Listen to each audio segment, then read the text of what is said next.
my people, welcome back.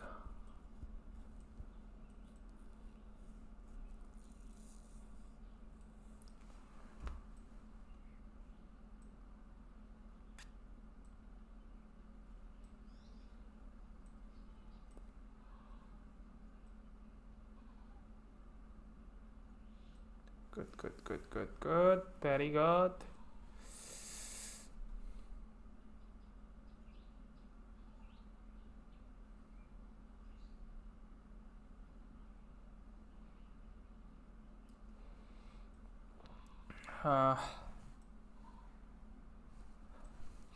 Puka Luka Muka Lex.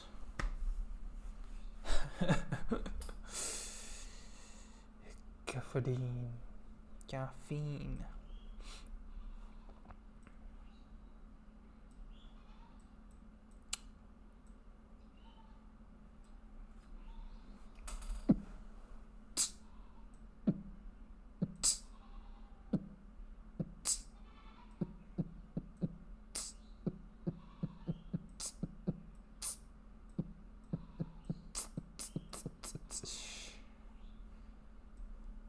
Yeah.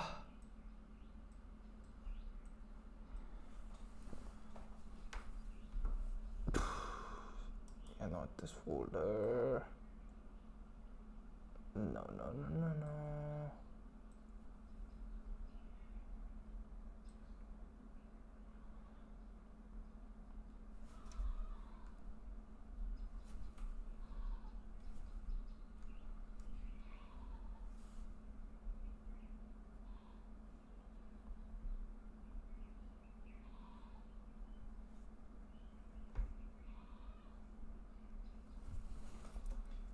Okay.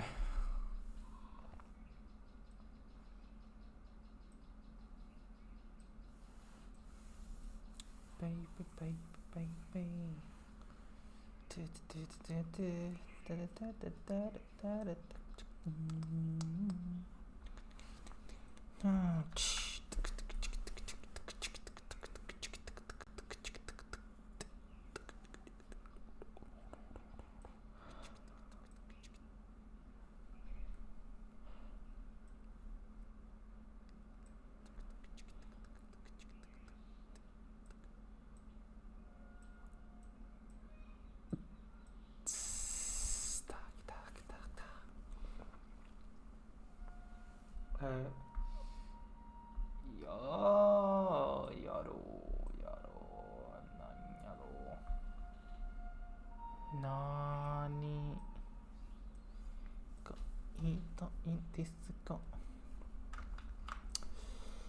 I was doing something.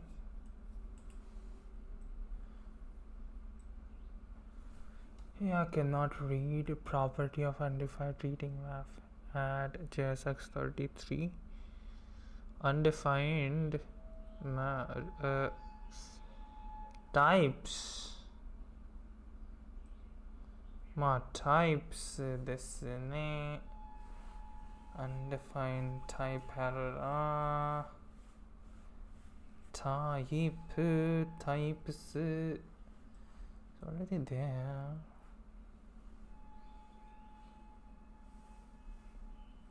Init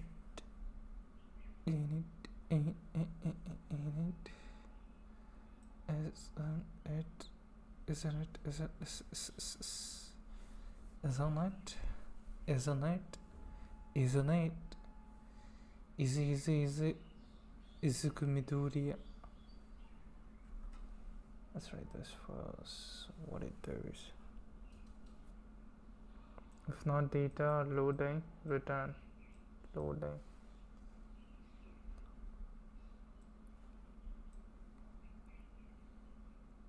Yeah, that's here.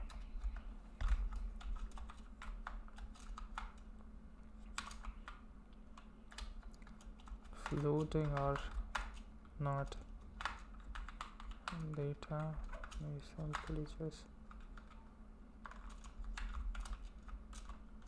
return a div loading a what Okay. NH4.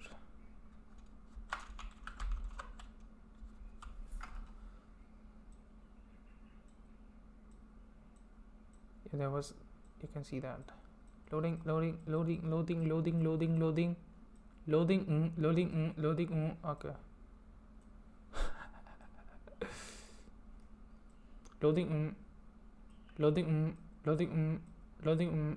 Okay. Loading.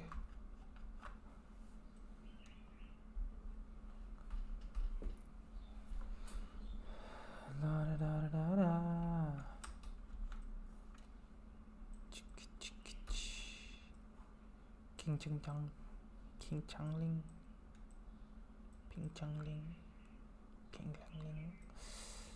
अरे पैर दुखते हैं रे यार.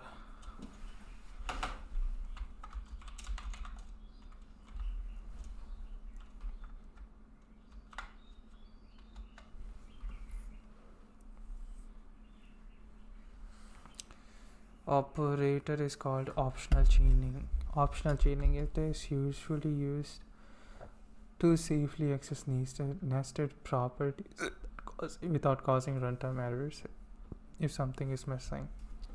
The problem it solves without optional chaining. Question mark dot. Type object type name if any one of these is null or undefined. Type object dot type. Your app crashes with read property of undefined. Hi.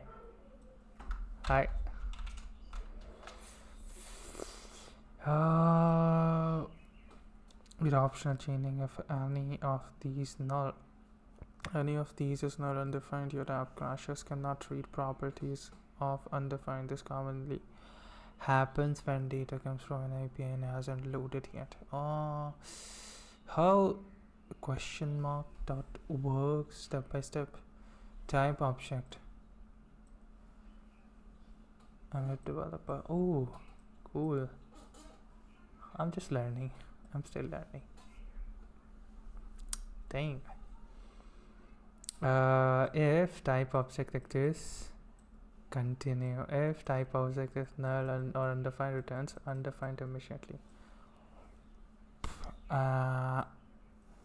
If type exists, give name type. If type is missing, return undefined. No error, no crash. Equivalent long version what JS actually does. Like that and that.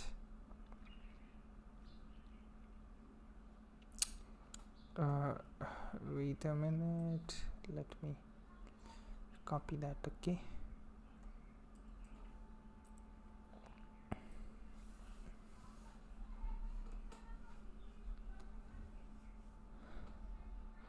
I'm from India. Yeah, you are a web developer. Cool. I'm learning React and yeah, I'm still a student. Not a developer like you. Ah, cool. What's AP? Andhra Pradesh.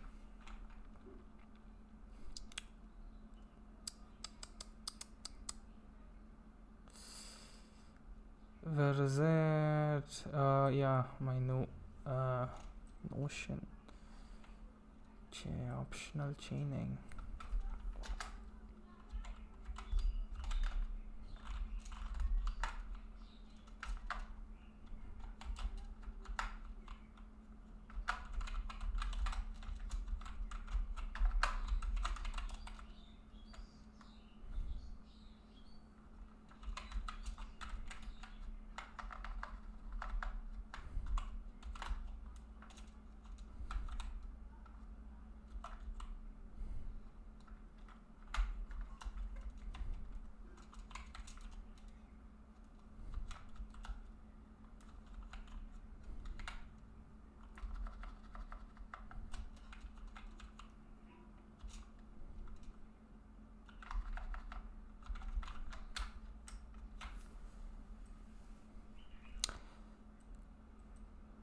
Operator optional chaining.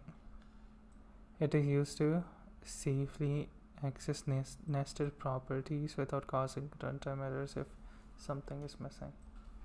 Okay, I am still a student of 8th class, 13 years, and mastered HTML, CSS and doing client project, but client don't know I'm a small. Oh, dang. That's cool. You're only 13.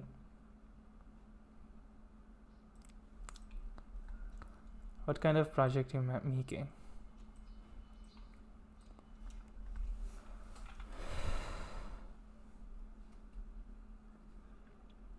And earning money.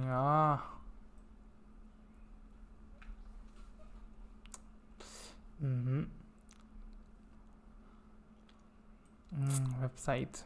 Okay.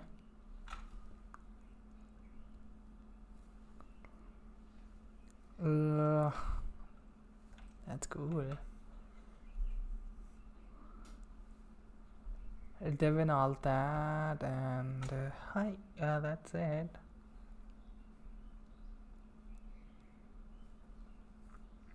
Start card image. Actually, I'm gonna display that too. Hey, Baba Saj.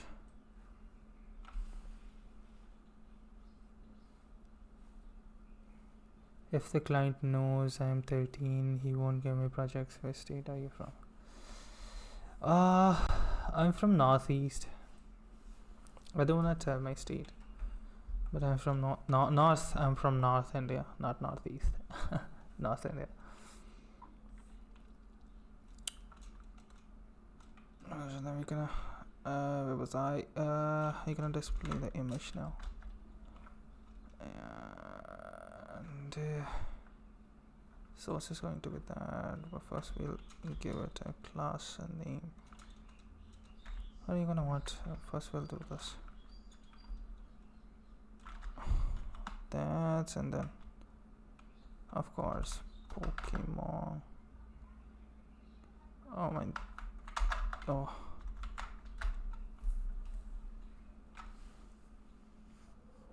why one tail? No, I am not comfortable. Pokemon plus get full Pokédex number and selected Pokemon plus that's the PNG over here. It's going to be this. Yeah, .png, .png.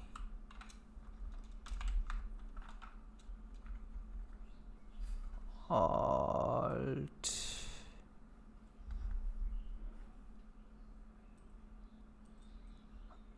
nothing yet.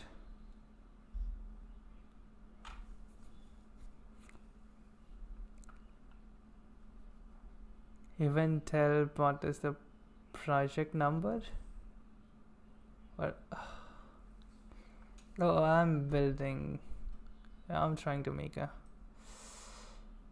Pokemon kind of a website, you know, where you can get a list of Pokemons and, you know, like, yeah, that kind of stuff. It's about Pokemons. Yo, and revenge.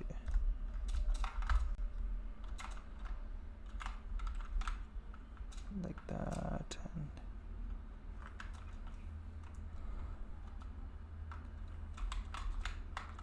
Lash. Actually,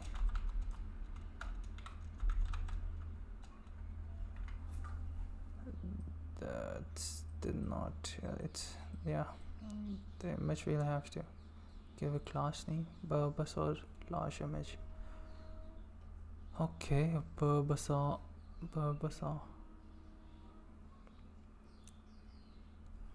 Fan of Pokemon? Nope. Just following a tutorial. Just learning Reactor. Yeah, that's the project. Not a fan. Never watched any Pokemon. Default image. That's our class name. What's it gonna do? Well,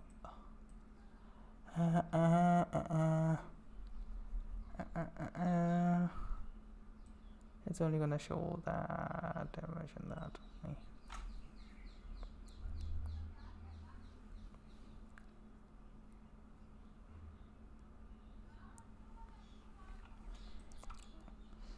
I already told you I don't wanna tell my state, man.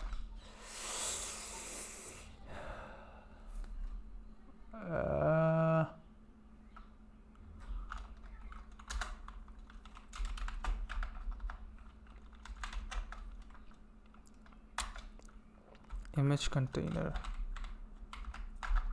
class name, image container.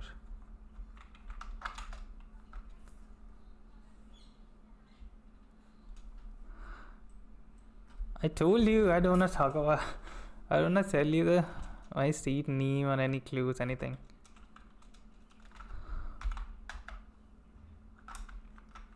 Why do you wanna know? Image list. Image list. Okay.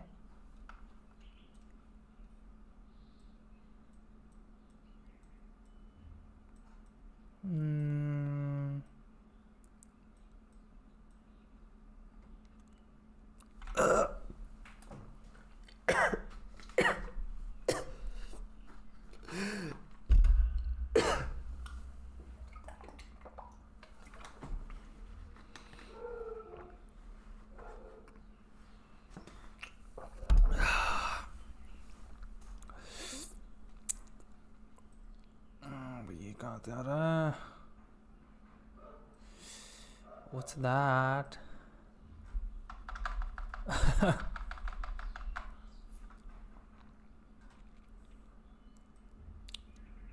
Bye.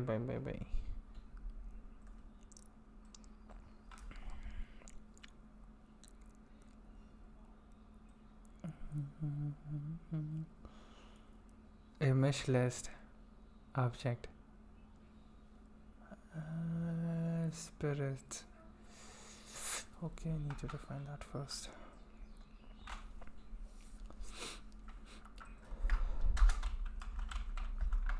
Const image list. It's going to be object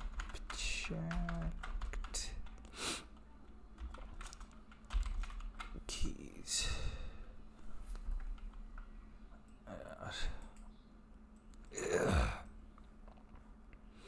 I wrote it now.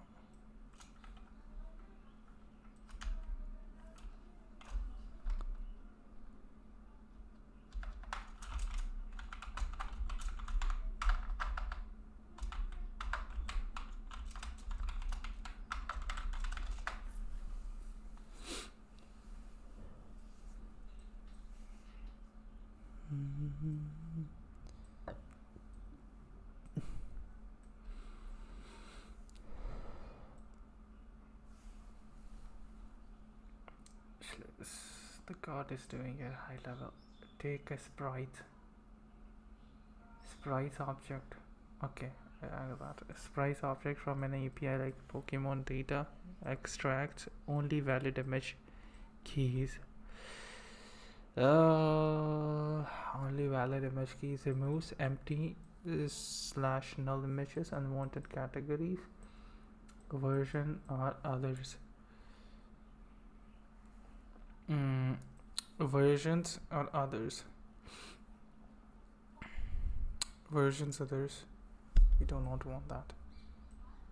And include returns an array, usually sprite names. Returns an array of usable sprite names. usable sprite names. Sprites. Okay, object.keys, sprites. Why it's sprites? And then if sprites is object.keys, then object.keys sprites would crash. If sprites is undefined or null, then object.keys sprites would crash. Okay. Ensures object.keys always receives an object.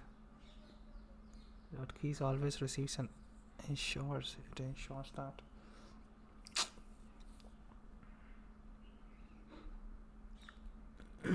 What object.keys return? Result. Filter value. Filter loops over each key. Keeps the key only if the callback returns true. Keeps the key.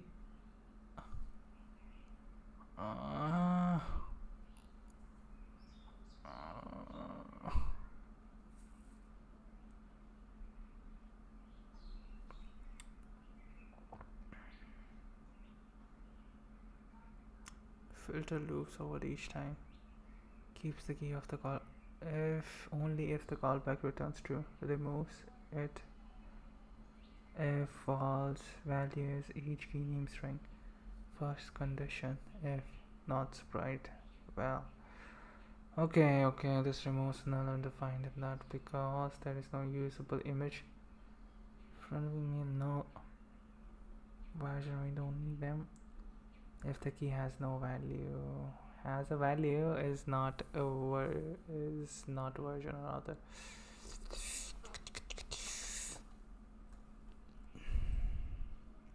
Okay.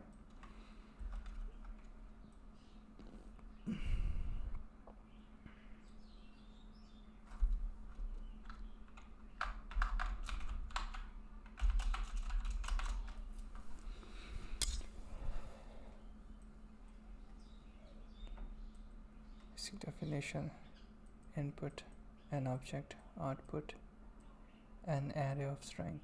Each string is a key of that object.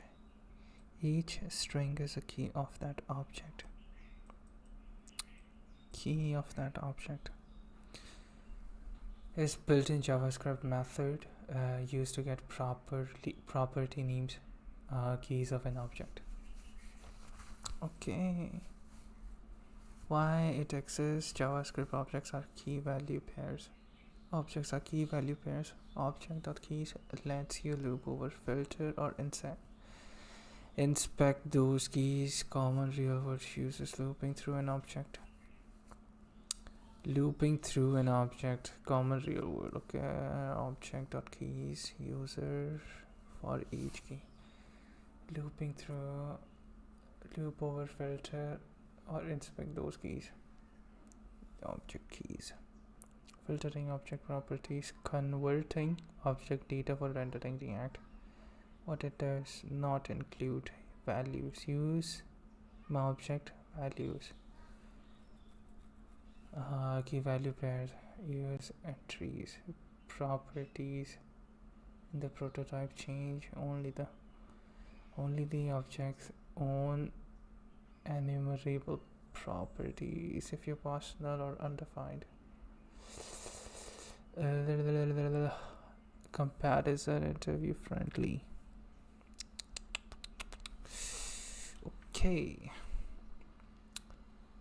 Object.keys converts an object into an array of its property names so you can iterate, filter, or transform the data. Converts an object into an array of its property name.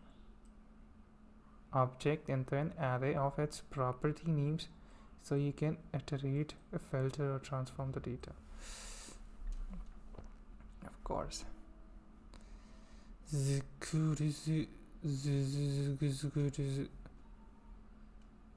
Again.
Okay, object keys.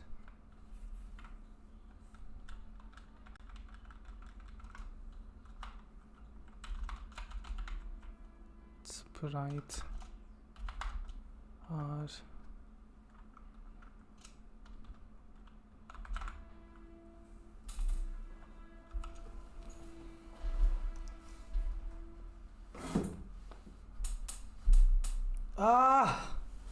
my ass hurt.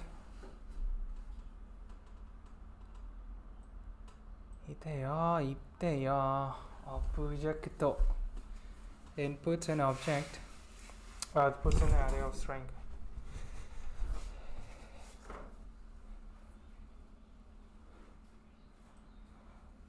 Inputs an object and outputs an array of string.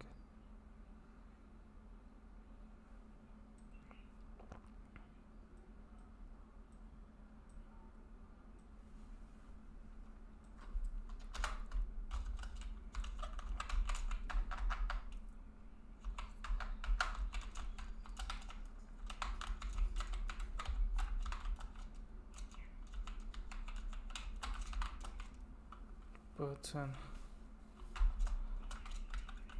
array of strings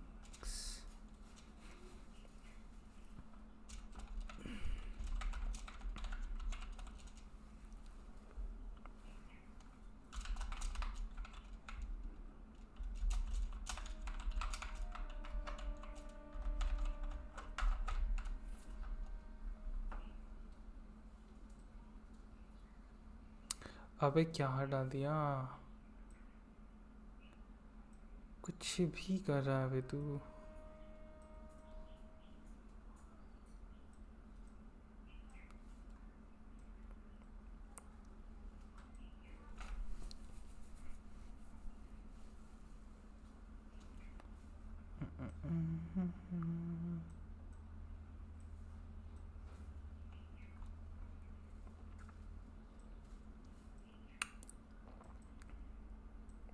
Okay.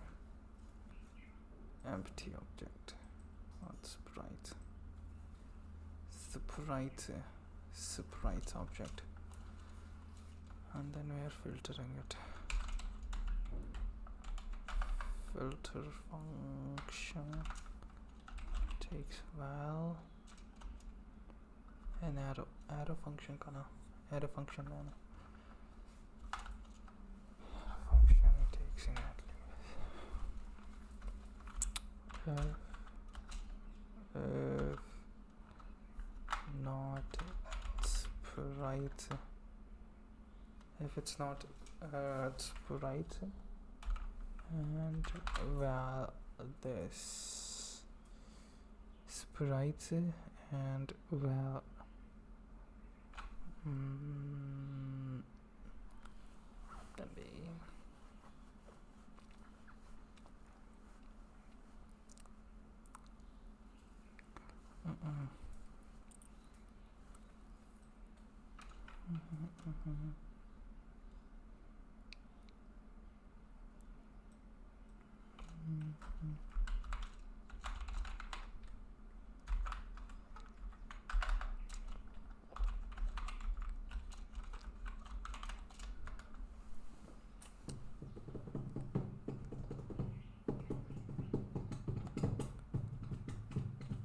access a property on object dynamical key value sprite values in earlier code.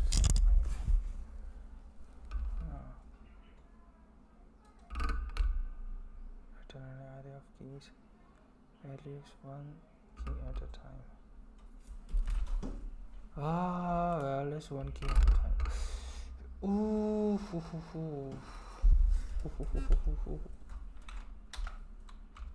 Can I use that?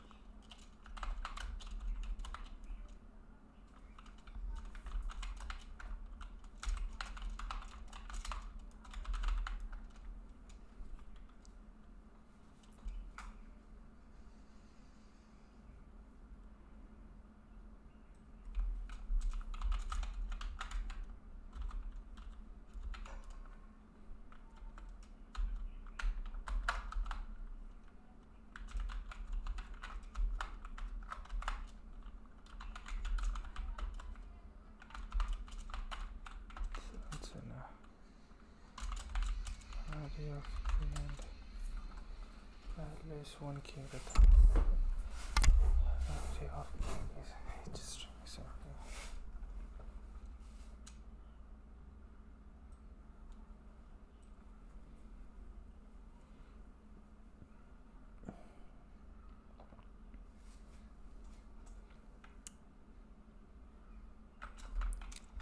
And return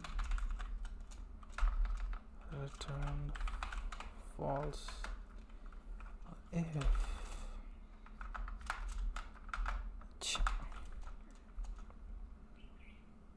if versions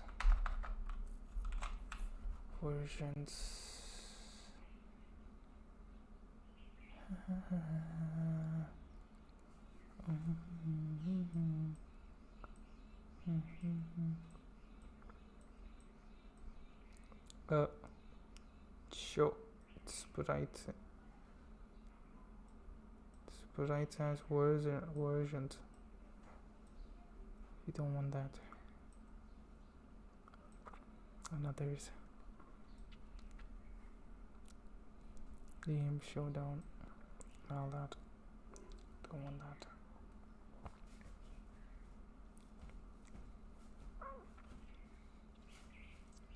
Okay.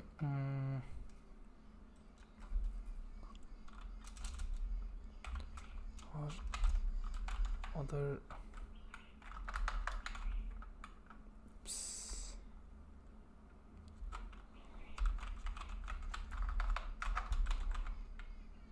include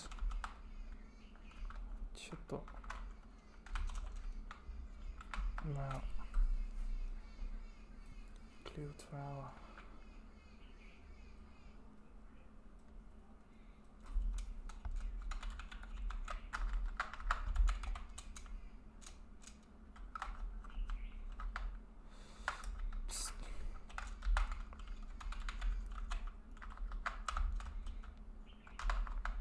Come on.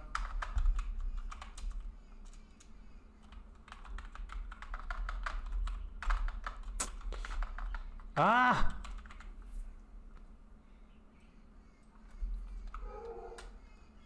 Oh, it's untrue. Oh, it's untrue.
いいかな。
Uses a JavaScript add method that checks whether a value exists inside an array and returns a boolean.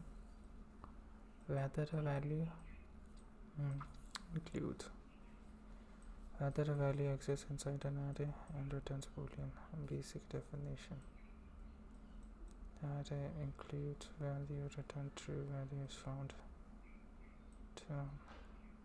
How it works in an example. Inside the filter, if the key name is version or others, remove from the result. If the key name is versions or others, remove it from the result. First example.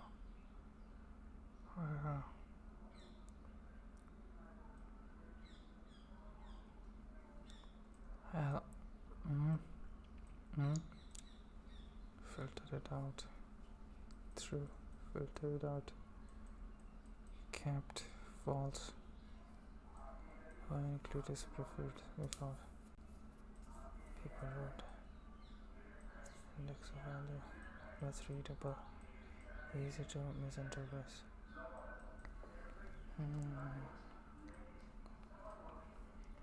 Okay.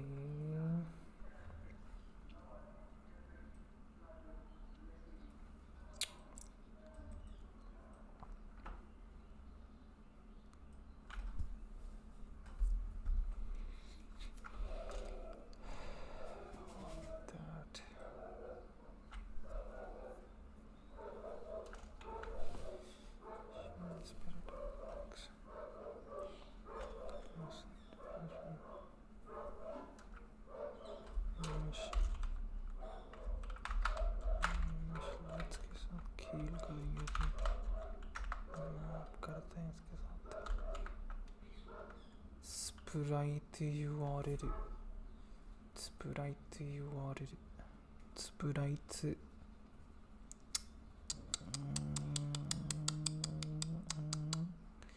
URL. URL. URL. URL. URL. URL. Sprite.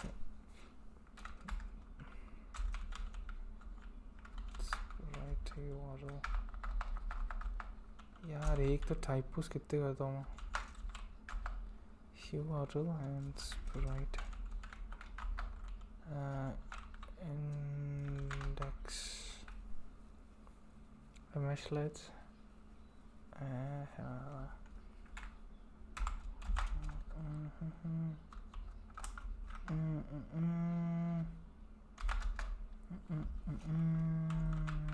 const image URL is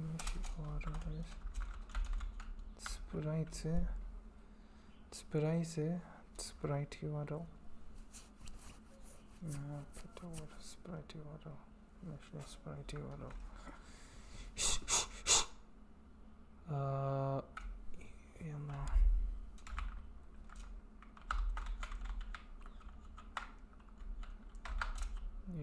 okay.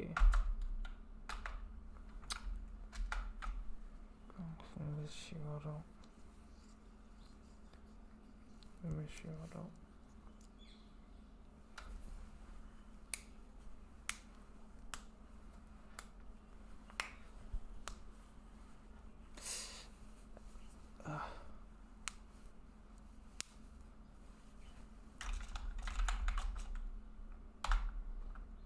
Return image tag.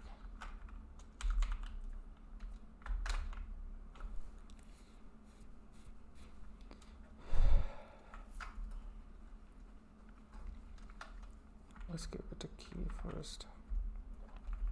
You know what?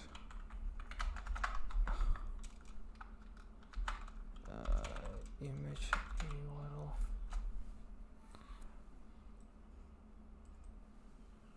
Of course, it's gonna show like object is not defined.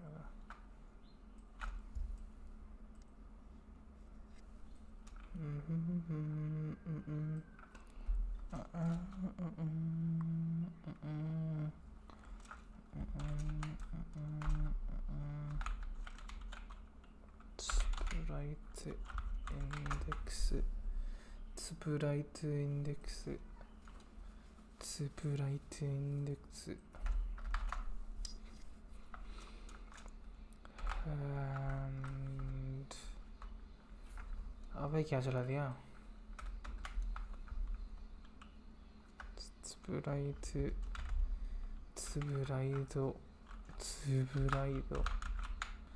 name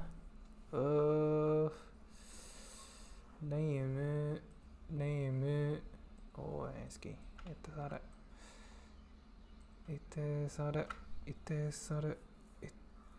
took 勝手なこと言わせてもらうぞ。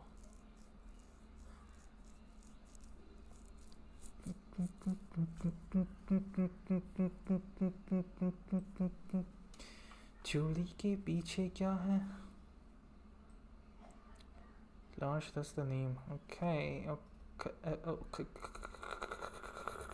Name. Okay. And image $sign Dora sprite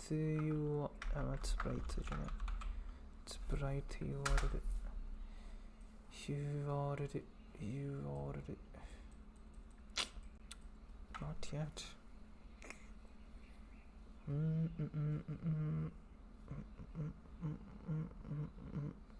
It should show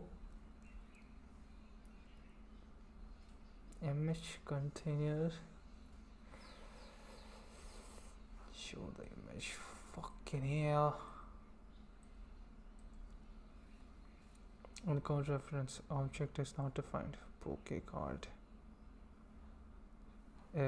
Poke card. Okay. Image list. Poke card.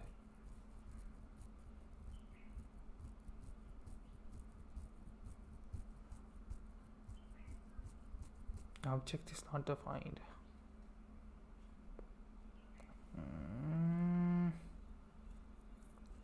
Filter values.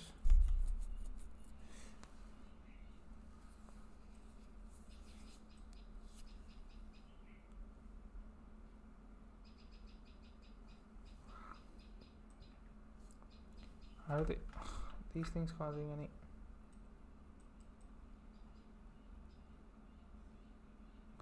Order occurred in the Pokemon component. See the behavior.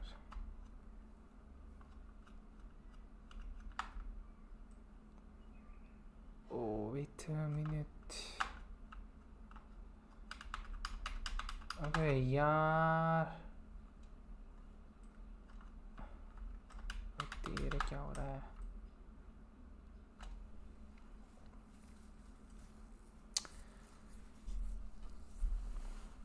I'm 24. No, I've already done.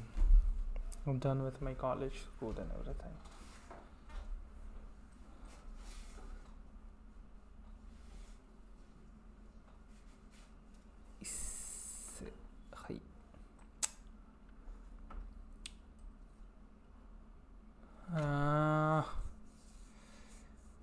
mesh list object. Ah, that's stupid. Object here was that. Now it's still cannot access price before initializing it. Cannot access it.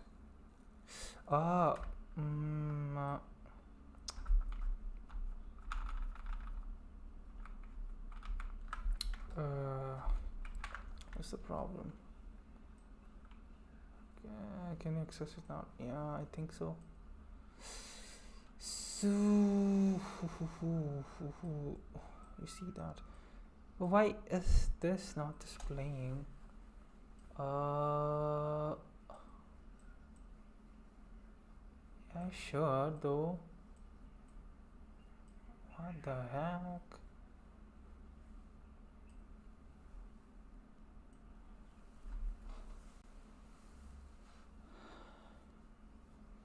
What did you do in major or something else? I did my bachelor's in mathematics, not CS, so already no programming. What's a pass out? Oh, that's cool. Best of luck on this. Thanks, man. You too. I don't have a CS background, but I'm learning it now. Hopefully I will learn it like I learned a bit of Japanese.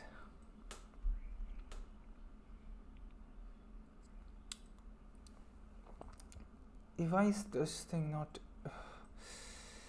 Yeah, these work. What about they are? Large image. God dang it, this is. Sure. Pokemon. Poke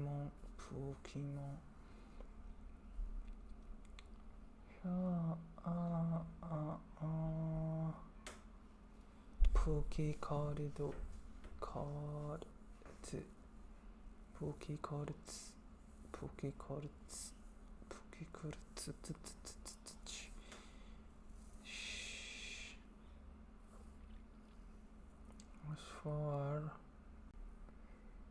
For 5. Text number selected. Pokemon. That's the name. How could it not?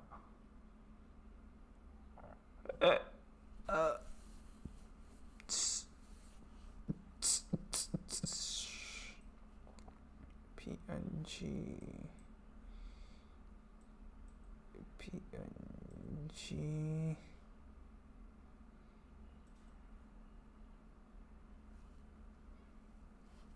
Default.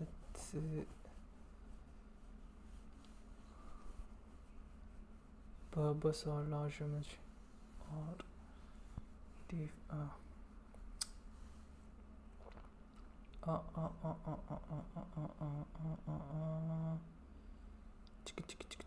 Pokemon 001. Yeah, I think I made the mistake there.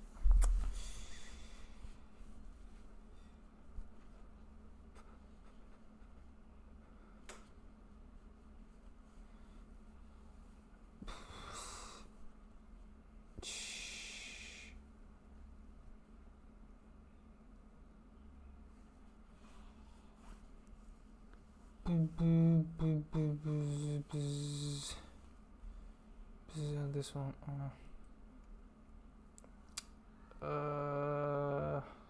Default image source. Start Pokemon.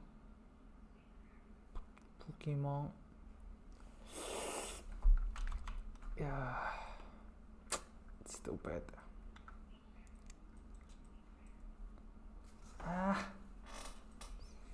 Okay. See something. 4 are these. Can turn green and like that. Okay. No. It's the stats. MOT stats here. Stats. Mama.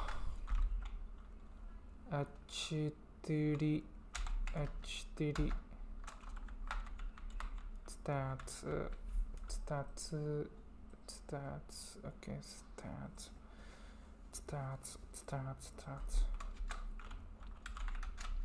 Do classroom.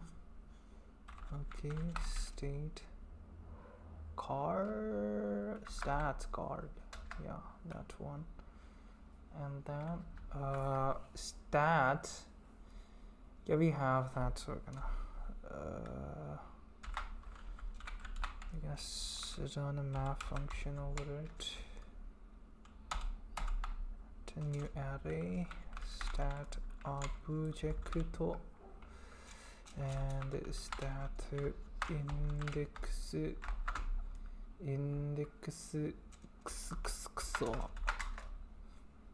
stat object, stat inject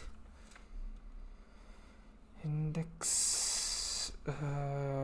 stat object. Okay, stat object, we're gonna deconstruct it.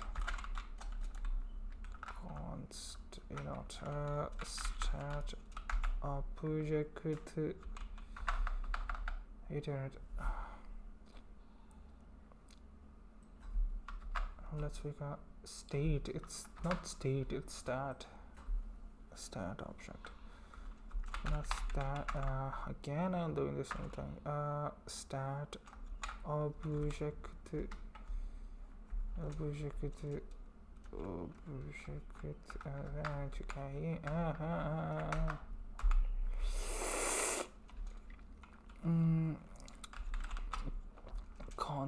let's deconstruct this object. It's a stat object, so stat and base stat and base stat. And then we're gonna simply return a div. We are returning a div. We are calling for a div. Give me a div.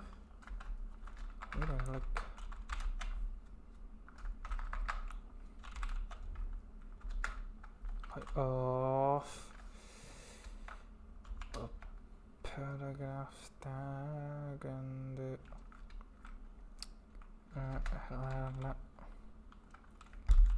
adds for tag also. I wanna see something. No yet. No. Let's give it class name first. My key. Let's give key first. Key is going to stat index, of course, and then class name is stat item. Yeah, you.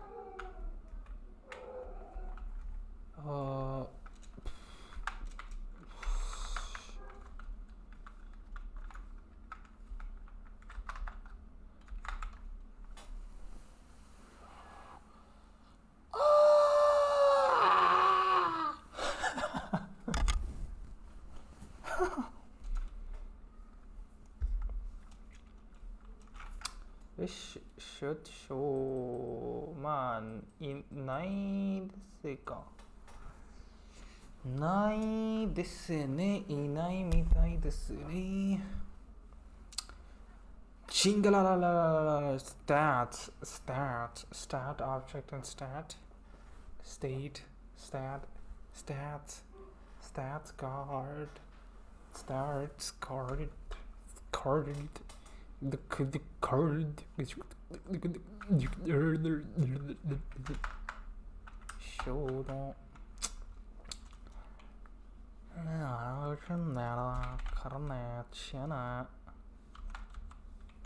stat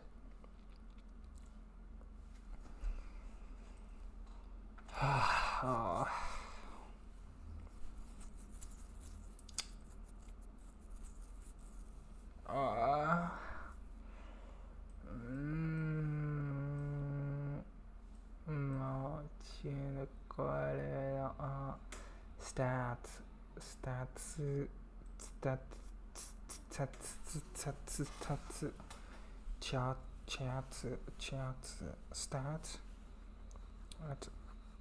These are objects.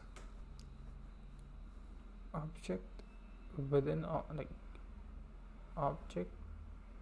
There are objects. Inside that object we have another object.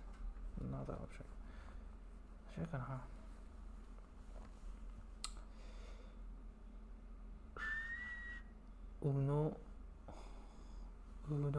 dos, tres, cuatro, pictro, quingro, canglo, pinglang, chinglang, linglang, linglang. Start, we have started that. Start name,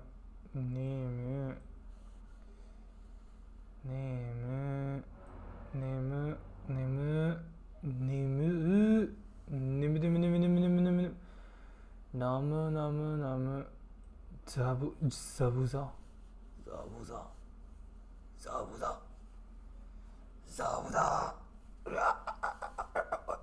Oh, sorry. Name.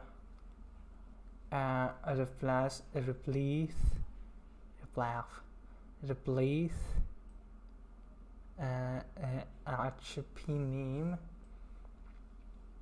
And this we're gonna replace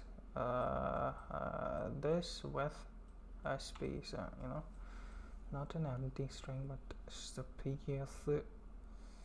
Zgubziz mark zgubziz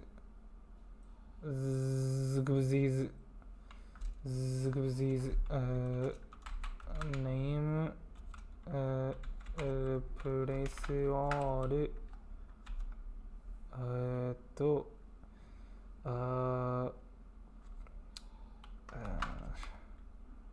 this not like you gotta this. It's gonna work. Did I do right? Close it.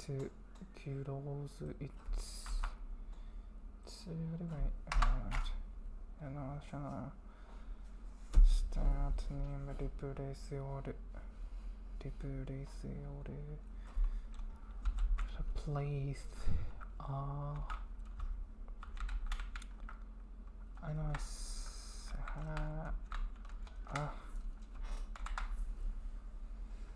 B start. It's gonna work. It's not working.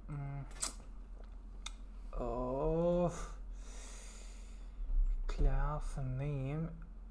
State object. You're not using that.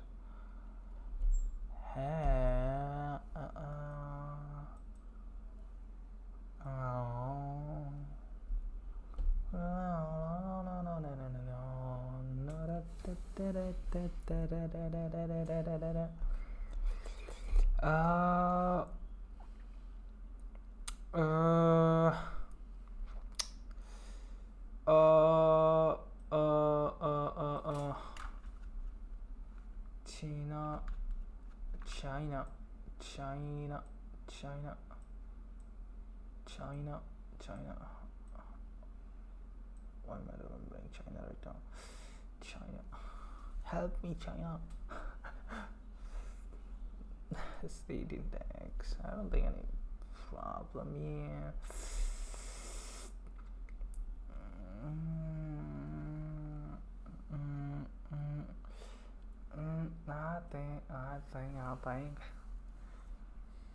I think the problem is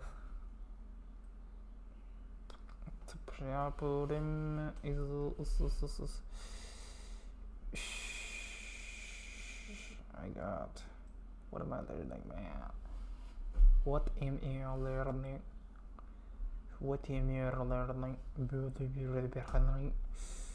Initially, it's a sync function.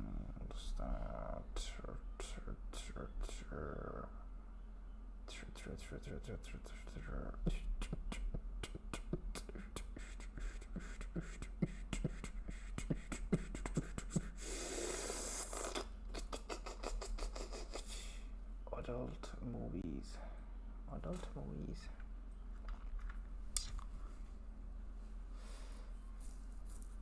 Yeah. Hey.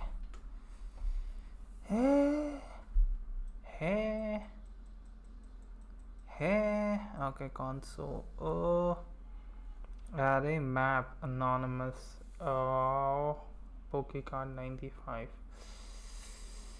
95. What I do? Const.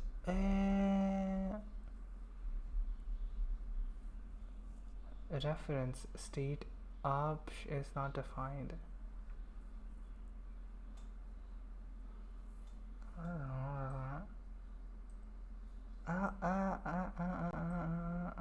I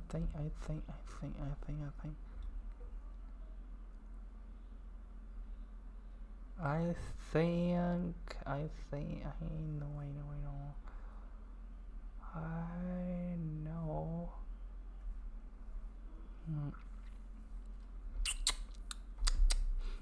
State option.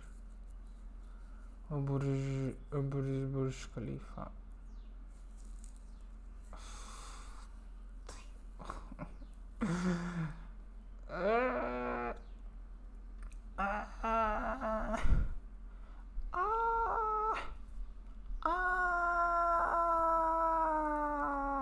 Mama.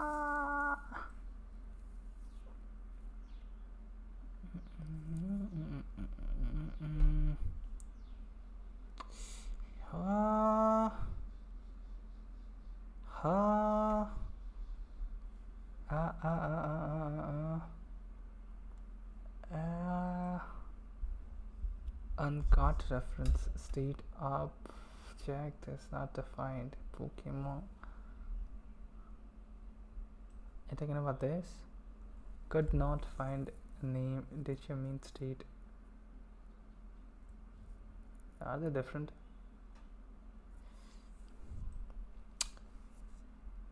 Yeah. Really? Okay. God dang it. Stupid. Still the still state name replace all net function. God dang it. 98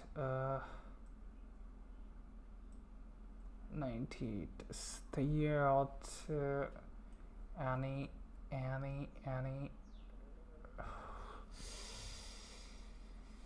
replace your sure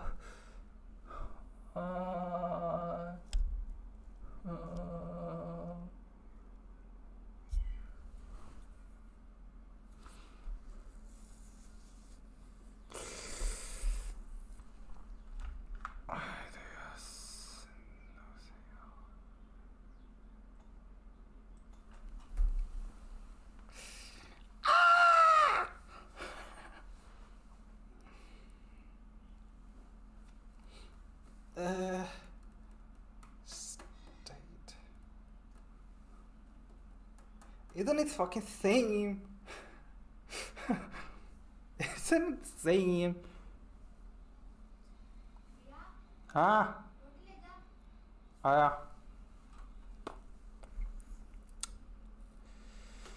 या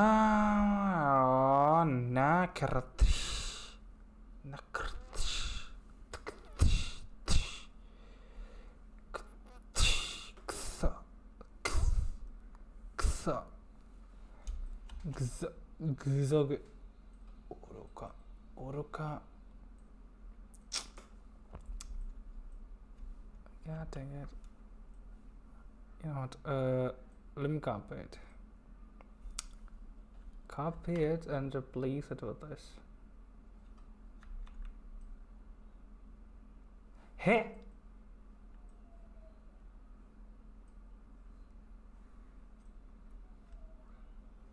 Wake the fuck up.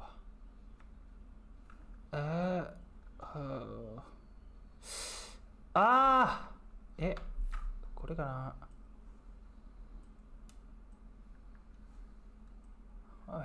帰れや。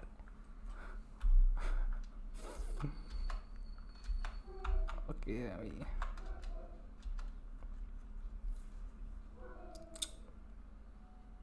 State name replace. If I copy that thing from there, then it works. And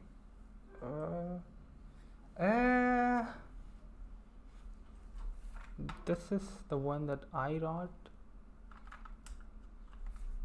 What's the fucking difference? Yeah. I make so many typos. It's it's all, not Ali. God dang it. Instead of writing all, I'm writing Ali.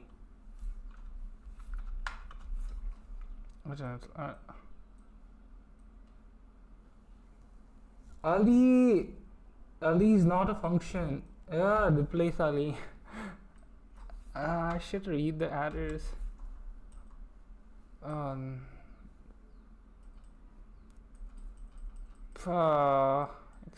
fine. I got this. Maybe I need something.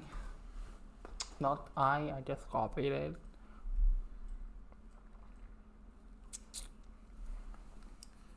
Taminatu Burj Khalifa. Yo! So! Sorry. Beast of Iraq. Beast of Iraq. Already don't say programming.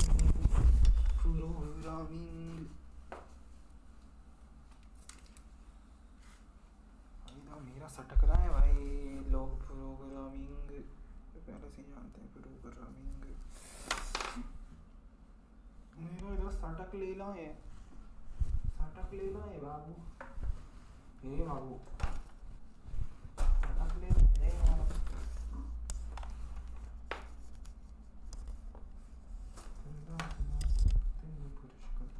वो था रितो.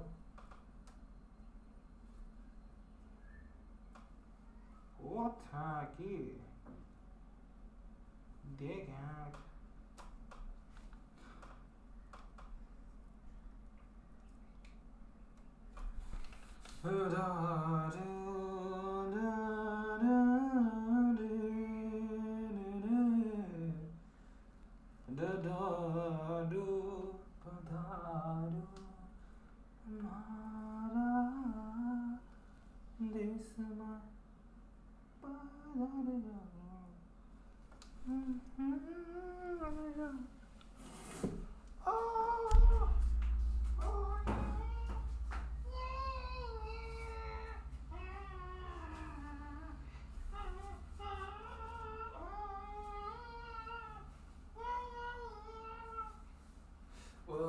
yeah.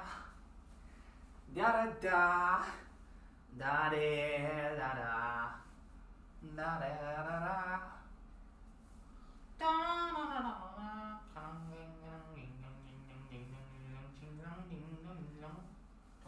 चल बगल आओ कोई निकल रही है.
chi, ha, cha, cha, cha, chi, ha, hoo.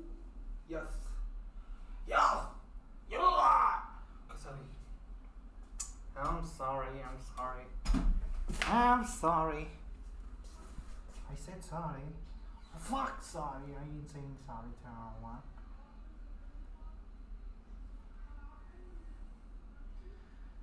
प्यार किया है रे बहुत प्यार किया है जाने जिगर तुझको इकरार किया है जाने जिगर तुमको इकरार किया है प्यार किया है रे बहुत प्यार किया है I'm sorry.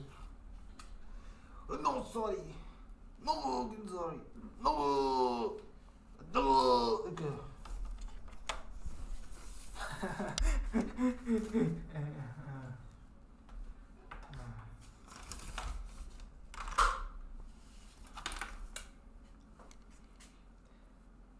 포켓몬 포코라몬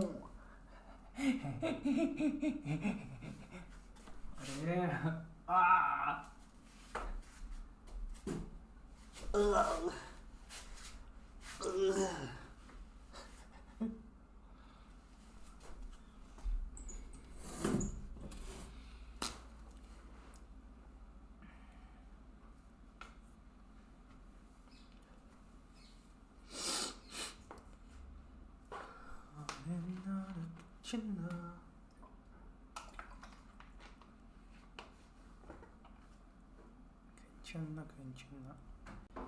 괜찮아요.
再開する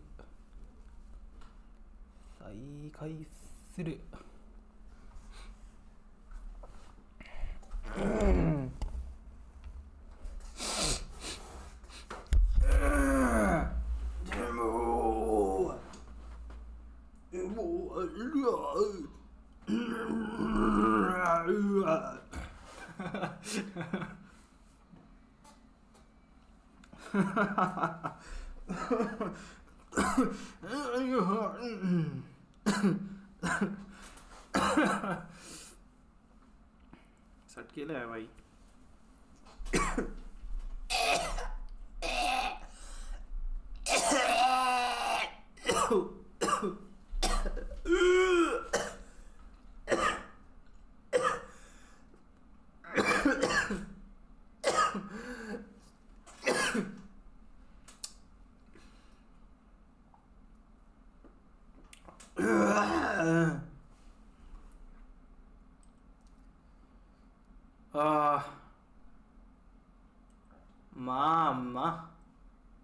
Mama.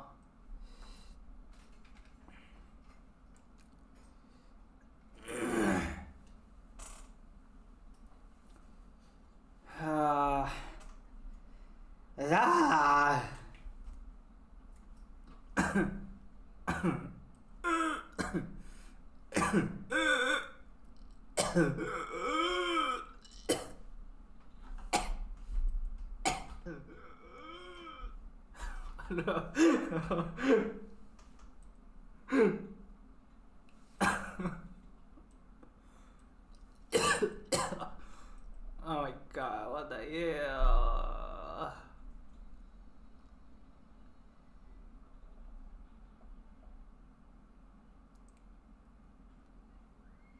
Oh, what the hell? It was 4 minutes ago.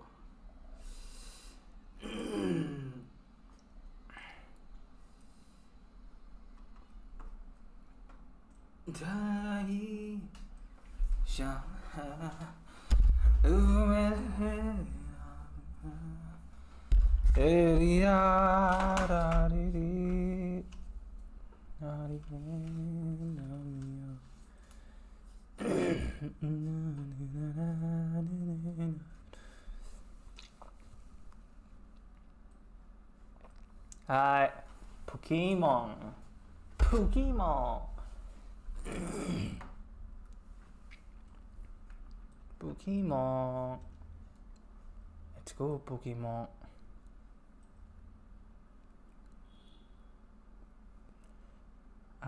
Okay.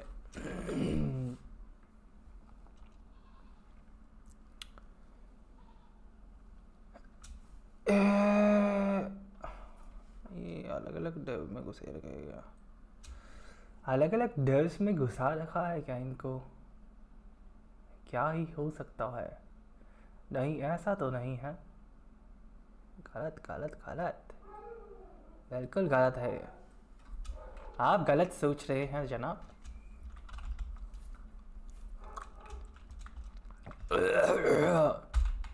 Ash 3 news news section news yeah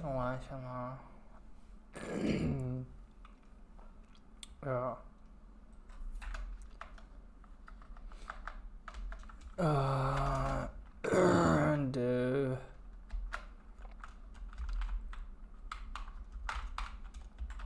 class name my stage in there move Pokemon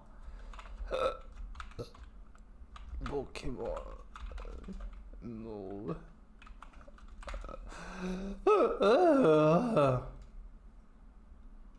great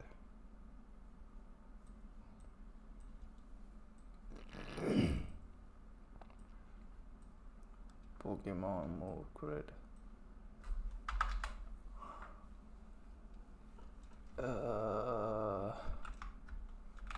yeah まあちょっといいかな yeah moves map move object move index. Is it fine? Index. We are returning a button. बस आओ.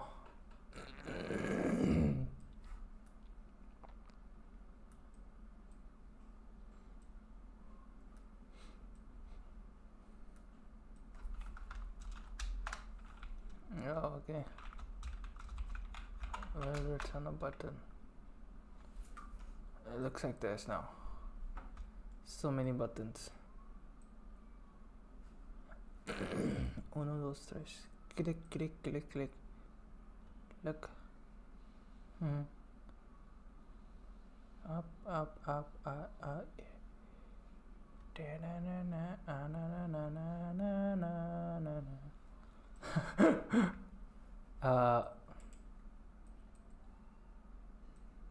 We have these many buttons,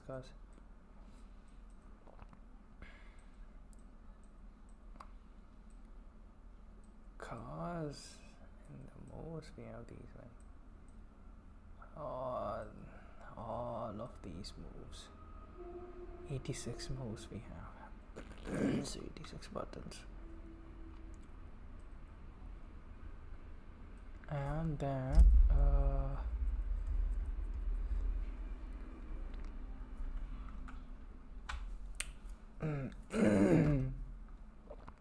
do that later. We have a P.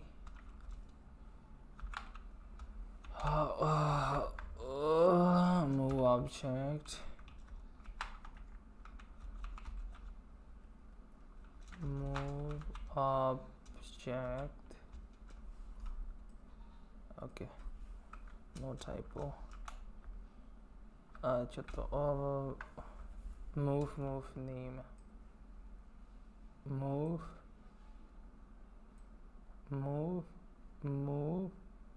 name. Move name.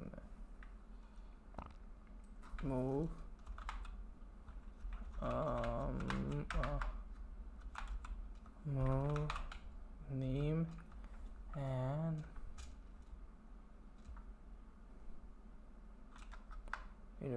we're gonna replace. Okay.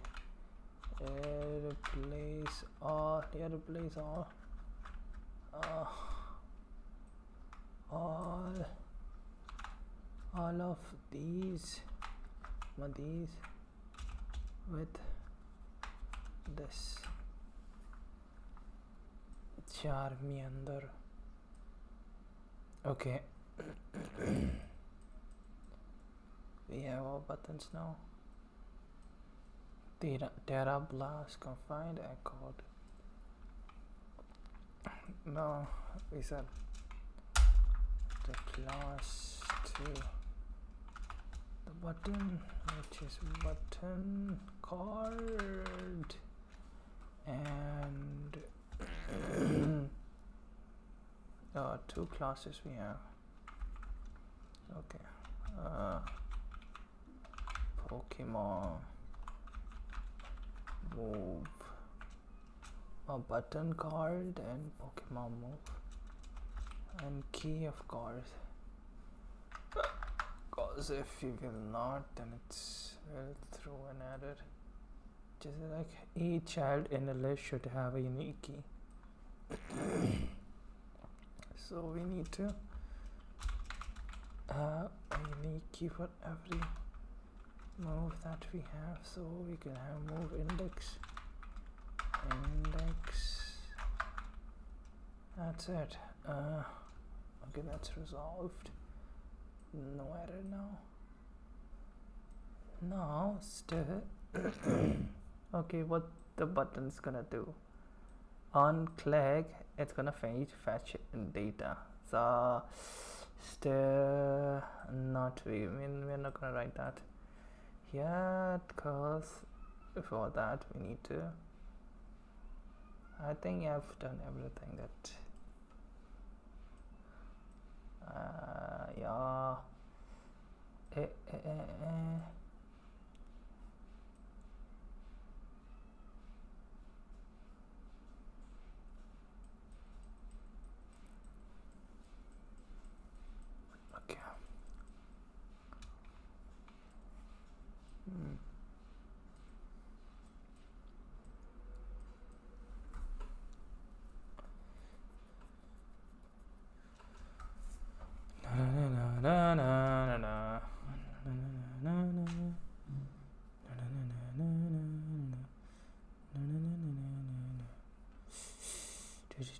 If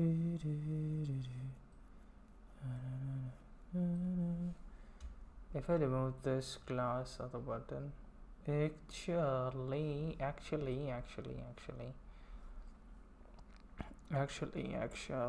I think I know. How do I know everything?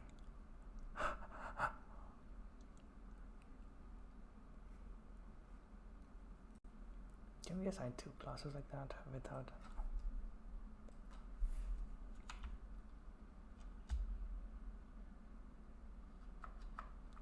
Yeah.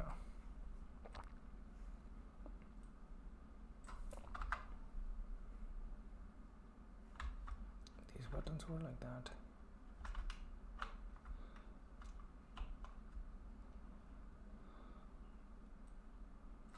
What about this? Oh, they're gonna turn the buttons like that. So we change them like that. Oh, wow. Oops.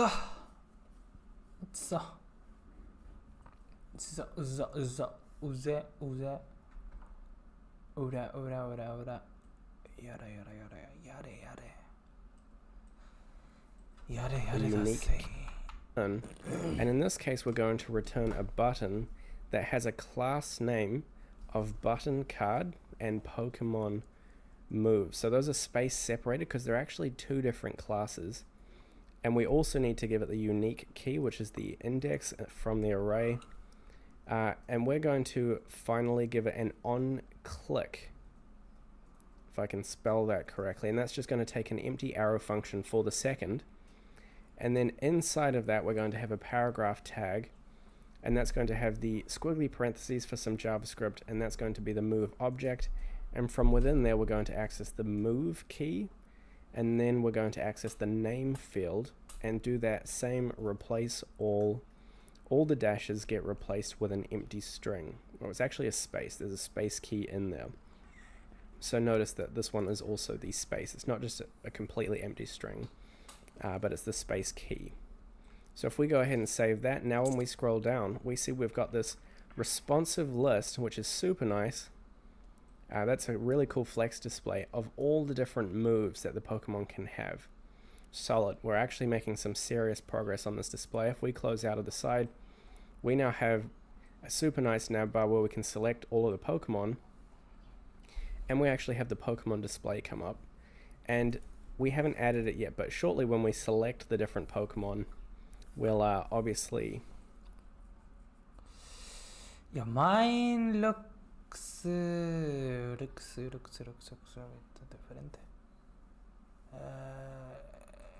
Great, I think I know.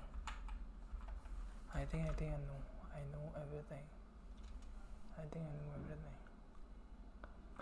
everything. The dashes get replaced with an empty string. Well, it's actually a space. There's a space key in there. So notice that this one is also the space. It's not just a completely empty string, but it's the space key. So if we go ahead and save that, now when we scroll down, we see we've got this responsive list, which is super nice. Is it responsive? You know, responsive list. I don't know about mine. Is it responsive? Looks like it. Oh yeah, like that, and yeah, hoo.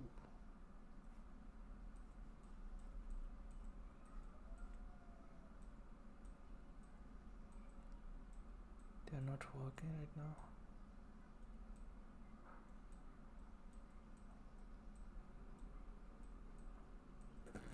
Oh yeah. It's like that. And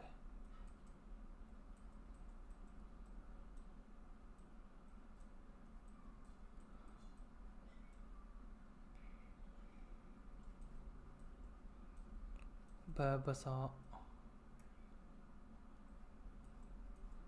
That's a tablet. Okay.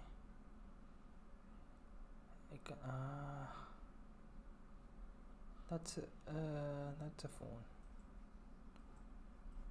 Yeah, that looks fine. Do you have stats, moves?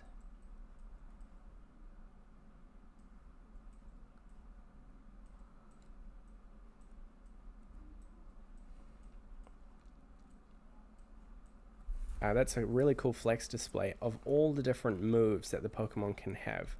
Solid. We're actually making some serious progress on this display. If we close out of the side, we now have a super nice nav bar where we can select all of the Pokemon, and we actually have the Pokemon display come up.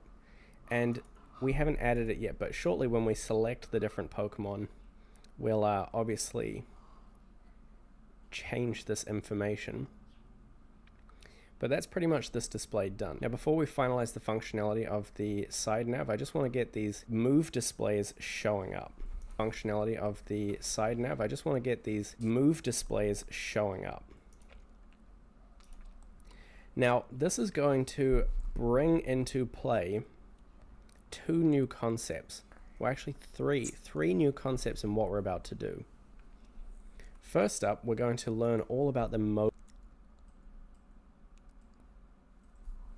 Now the modal is currently an empty blank component, and it actually isn't returning anything for the minute. Now typically when we use modals, we want them to call them modal. Now the we're about to do.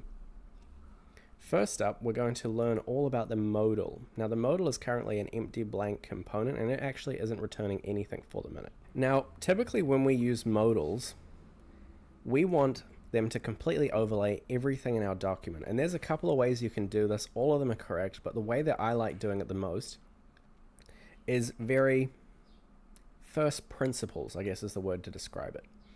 And essentially what we're going to do is, we learned at the start of this video that when we create a React application, it's injected into this div with the ID of root. Well, a good way to inject, we learned at the start of this video that when we create a React application, it's injected into this div with the ID of root. Well, a good way to create a top level overlay is to have a new div underneath with an ID of portal. Just like that, we can create this div inside of the index.html, give it the unique ID of portal, and when we have a modal that we just need to overlay everything, inject it into the portal, and that takes it out of context of our React application, and it makes it really portal. Create this div inside of the index.html, give it the unique ID of portal, and when we have a modal that we just need to overlay everything, inject it into the portal, and that takes it out of context of our React application, and it makes it really easy for it to overlay everything. So now that we have that div with the ID of portal, we can finish off our modal, where the first thing we need to do is come outside of our actual functional component and import React side of modal, where the first thing we need to do is come modal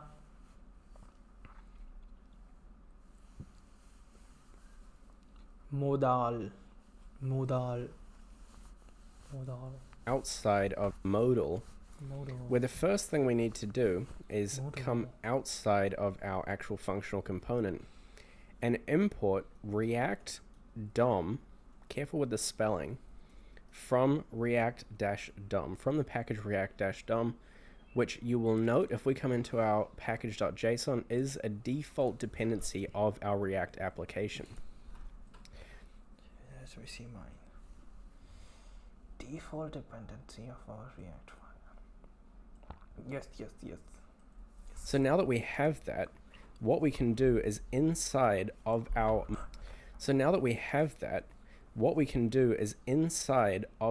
modal, we can make sure it's rendered out in this new div with the ID of portal instead of so now that we have that, what we can do is inside of our modal, we can make sure it's rendered out in this new div with the ID of portal instead of our root. We can make sure, careful with the spelling, from React-DOM, from the package React-DOM, which you will note if we come into our package.json is a default dependency of our React application. So now that we have that, what we can do is inside of our modal, we can make sure it's rendered out in this new div with the ID of portal instead of our root div. And the way that we do that is we return React DOM, which we imported, and we use the create portal method. And then in here, this takes two arguments. The first is a div. And this is going to have a class name of modal container because it's going to be the container for our modal. And then we comma separate a second argument. So the first argument or input is actually some JSX. The second argument is document.getElementById, and we have to pass because it's going to be the container for our modal.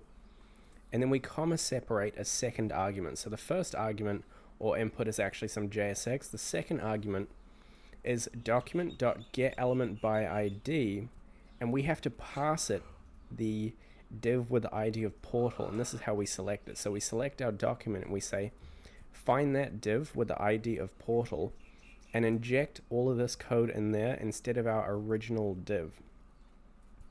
And now that we've done that, what we can do is open up this div right here, and the first thing we're going to do is add a button, and this is going to have an on-click event called handle close modal.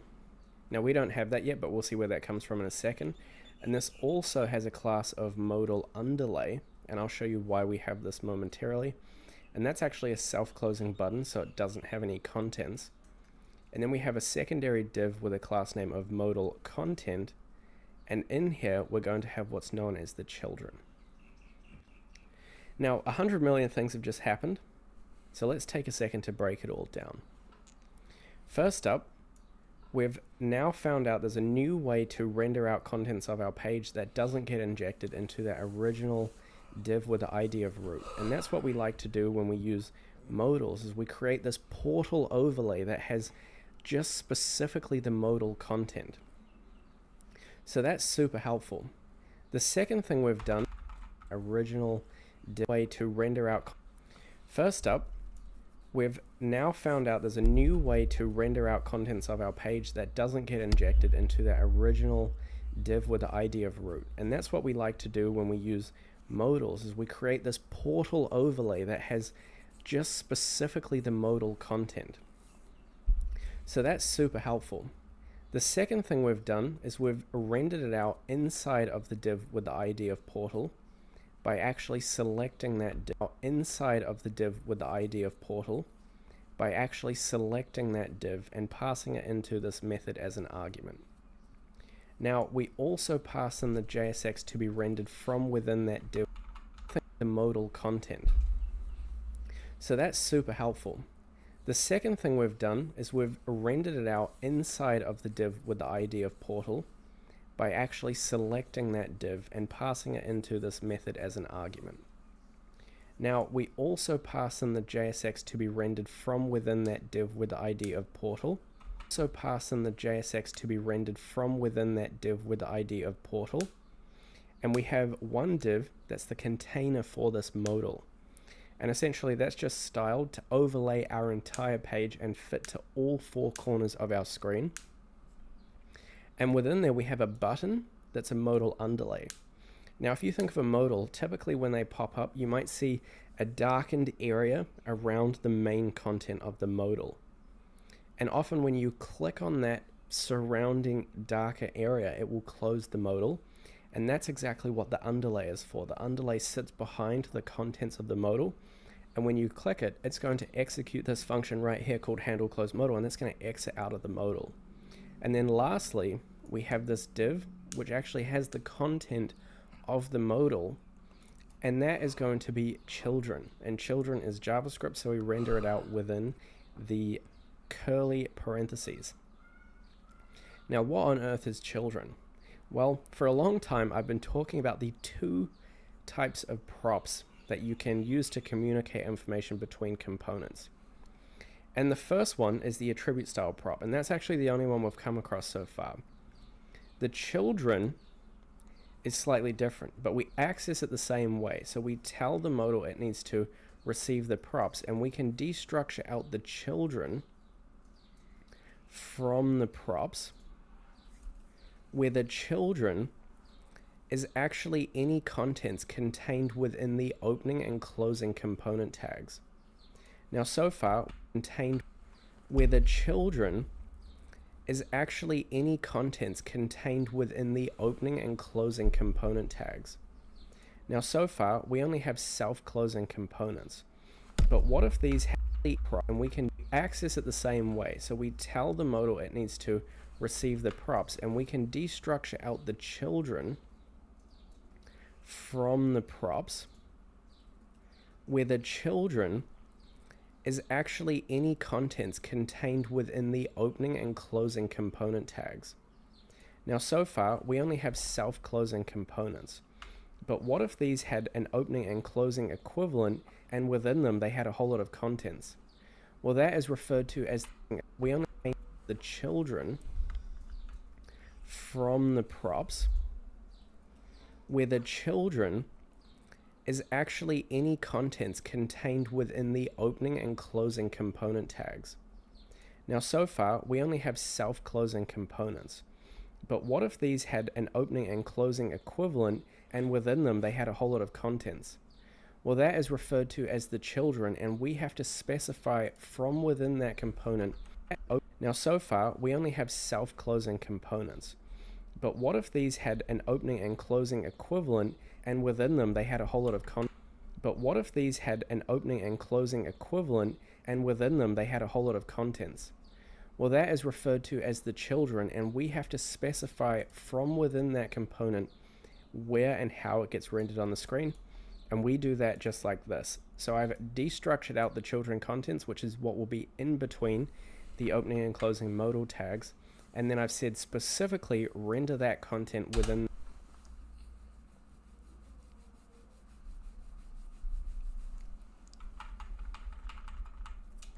props, and we can destructure out the children from the props, where the children is actually any contents contained within the opening and closing component tags.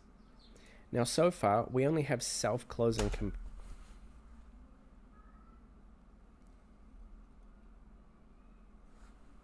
components. But what if these had an opening and closing equivalent, and within them they had a whole lot of contents? Well, that is referred to as the children, and we have to specify from within that component where and how it gets rendered on the screen. And we do that just like this. So I've destructured out the children contents, which is what will be in between the opening and closing modal tags. And then I've said specifically render that content within this div modal content. Now to demonstrate how that actually works, well actually first let's just also destructure out the handle close modal. To demonstrate how that works, we're going to come back into the Poke card, and inside this div right up here, we're going to render out our modal. Now the way that we do that is simply by rendering it out like a normal component. We have to make sure that we import it up the top, but we're going to give it an opening and closing tag.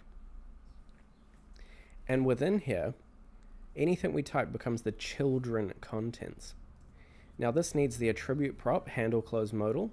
So in here we can have a function handle close modal, and that is equal to just an empty function for the minute. We'll come and specify how that works shortly, but that's the attribute style prop. Now for the contents, and all we're going to have in here is a div, and this is going to contain an h6 element that says name, and then underneath that we're going to have an h2, and that's going to contain the name of the skill, which we don't have access to yet. And then underneath that we're going to have a div, and this is going to have an h6 of description. And then underneath this h6 we can actually render out a paragraph tag that's going to have the description.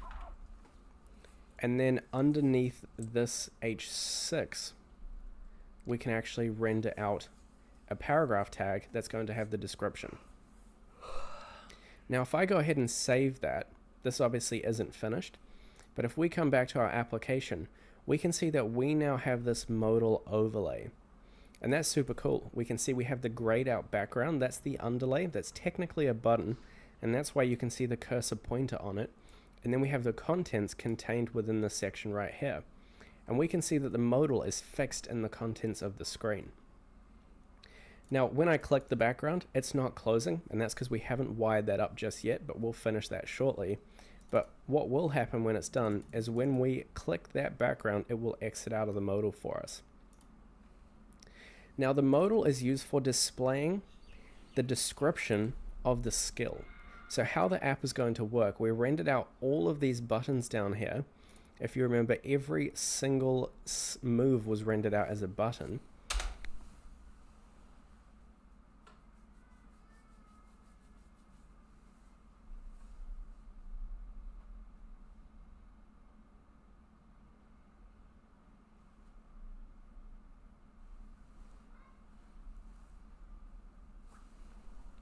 Currently, it's got an empty on-click event. Single move was rendered out as a button.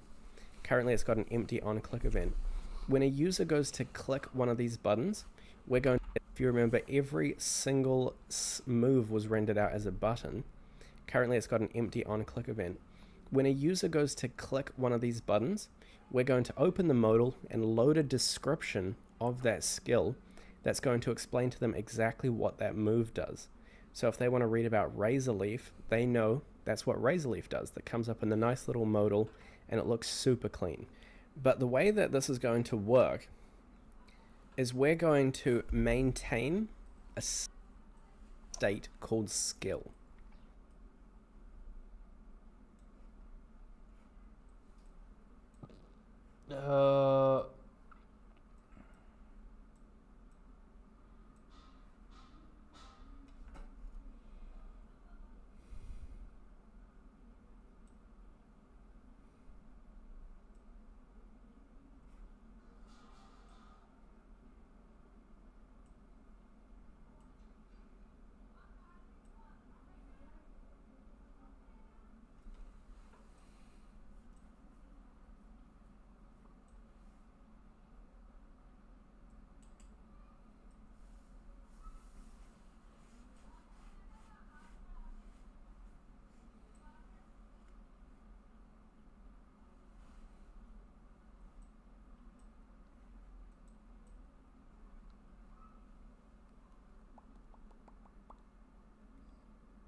Looks super clean. But the way that this is going to work is we're going to maintain a state called skill. And when they click the skill, we're going to set the state to skill, and that's when all of the magic is going to happen.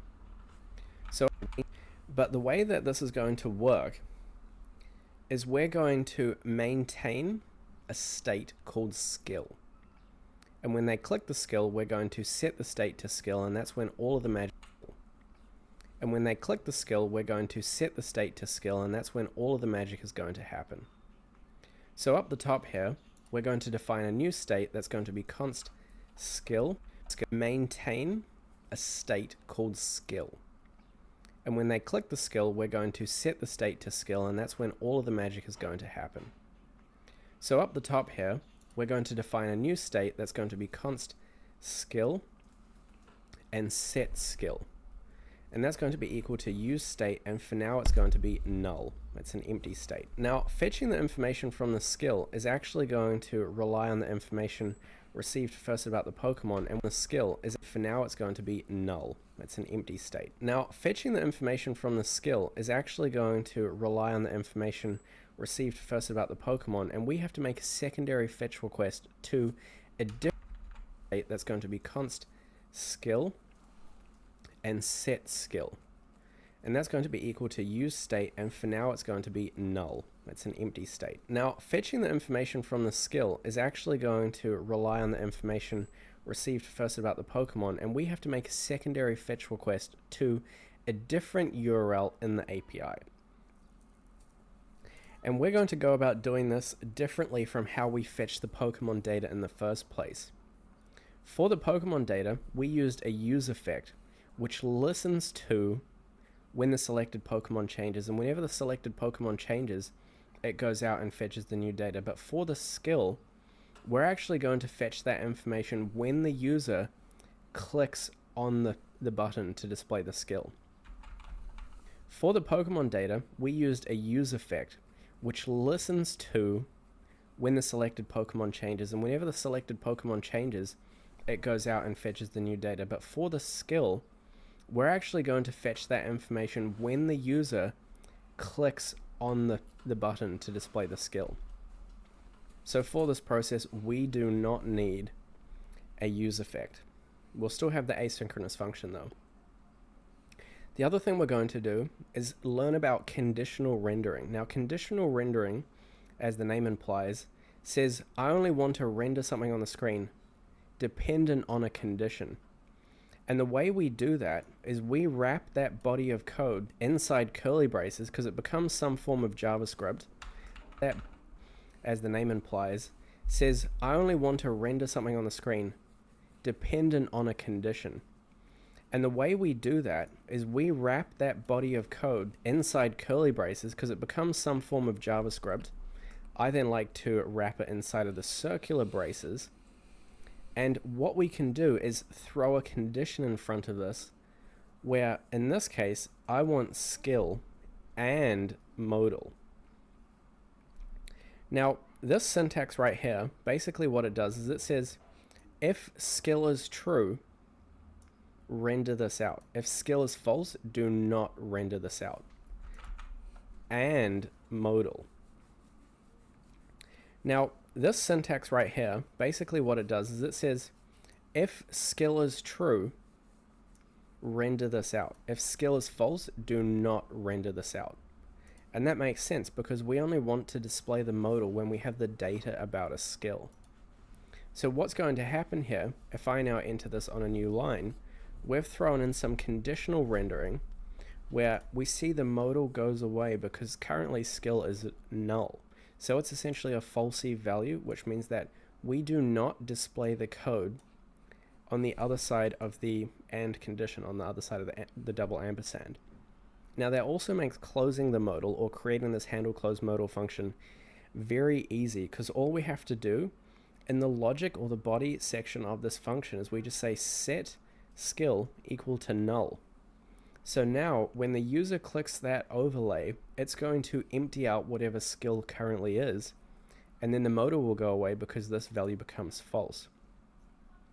As for how we actually go about fetching the information, what we're going to do just underneath, or actually above the use effect, is we're going to create a function. Now this is going to be an asynchronous function, and I'm going to do it just above the use effect because the use effect is the final thing above the JSX. Just underneath, or actually go about fetching the information, what we're going to do just underneath, or actually above the use effect, is we're going to create a function. Now this is going to be an asynchronous function, and I'm going to do it just above the use effect because the use effect is the final thing above the JSX, and this is going to be called fetch is the final thing above the JSX, and this is going to be called fetch move data. And in here, it's going to receive an argument. Well, it's actually going to receive two arguments. It's going to receive the move and the move URL. Now, if we come back to our developer tools and over to the application, what we'll see if we look behind my head right here, if we come into the Pokedex and open up all of this data that we have when we go and fetch the Pokemon data, we see we get moves, which is an array of a whole lot of moves. We can see all the moves right here. And the Pokédex API has very kindly shown us that we can access more information about the move from this URL. So I can actually go ahead and copy this URL and paste it into my browser, and my browser will demonstrate the data that we get back. And so here we get a whole lot of stuff. A lot of this is jargon. We'll learn how we can filter it shortly. But if you look for these little flavor text elements, it gives you a description of that move. A fighting dance that sharply raises attack. And each of these flavor texts is dependent on a version. So in this case, the version group is for Pokemon Crystal.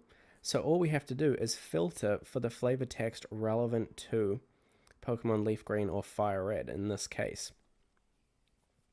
So it looks complicated, but it's actually not as bad as you might think.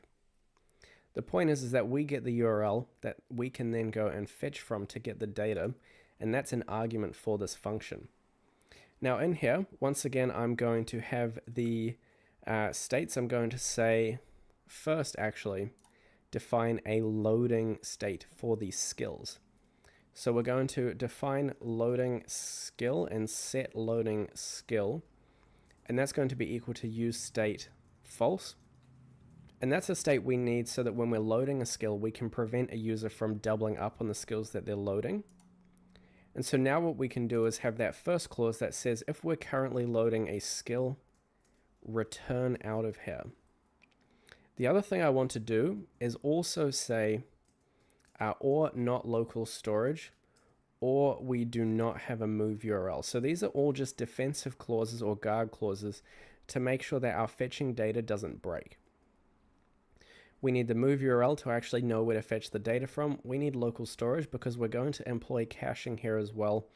And we obviously don't want to fetch data if we're currently loading data. Underneath that, I'm going to say check cache for move. And in this case, I'm going to be lazy and define cache and assign it equal to a variable C. And then we're going to check if local storage.getItem. And in this case, it's going to be different key. It's going to be loading data. And in this case, I'm going to be lazy and define cache and assign it equal to a variable C. And then we're going to check if local storage.getItem. And in this case, it's going to be different key. It's going to be Pokemon moves. It's going to be a different object.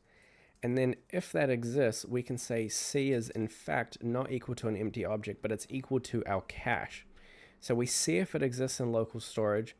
If it does, we JSON.parse whatever we get out from local storage. So we say local storage.getItem Pokemon moves.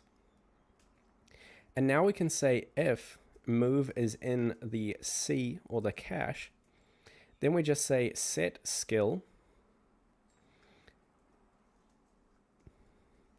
equal to cache for that move. So we access the move from within the cache where cache is actually just C.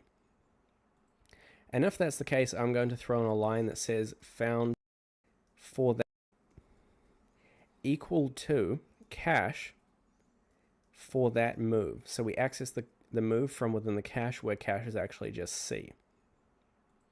And if that's the case, I'm going to throw in a line that says found move in cache. And I'm going to return out of the function because we don't want to do anything further. Now, one other thing I'm going to do in here is for when we fetch the Pokemon data, I'm going to throw in a line that says console.log found Pokemon in cache. And this is just going to make it extremely apparent where the information is coming from. Likewise, if we come into the fetch Pokemon data, instead of console.logging the actual data, I'm just going to say fetched Pokemon data. And that's just going to allow us to easily debug what's going on in our application and also just ensure that, and that's just say Pokemon data. Instead of console.logging the actual data, I'm just going to say fetched Pokemon data. And that's just going to allow us to easily debug what's going on in our application and also just ensure that our cache is behaving appropriately. Anyway, back up to our fetch Pokemon data.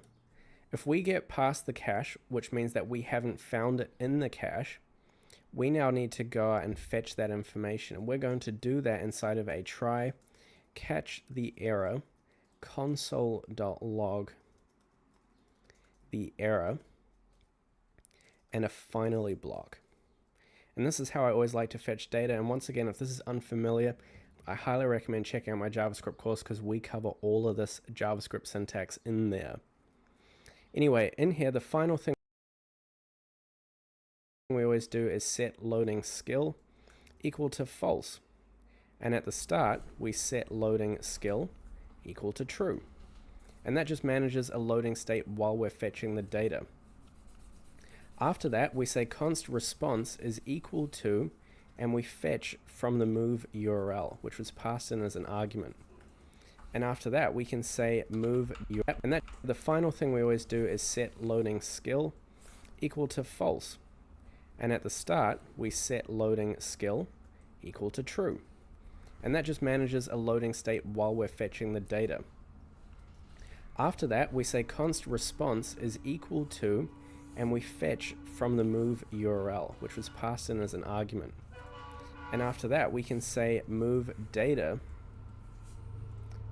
const move data is equal to, and we can access the JSON from within that response. And we could go ahead and console.log that move data just to see. And I'm also going to, in that same console,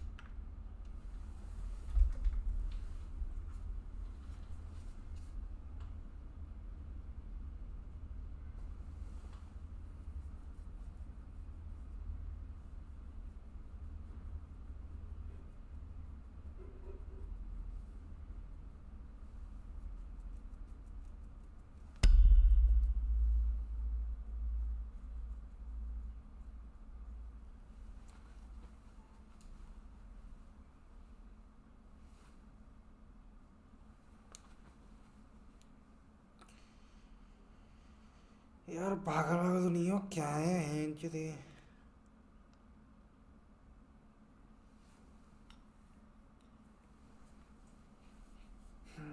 पैसे पैसे पैसे पैसे पैसे दो मुझे नहीं है पैसे हट पैन का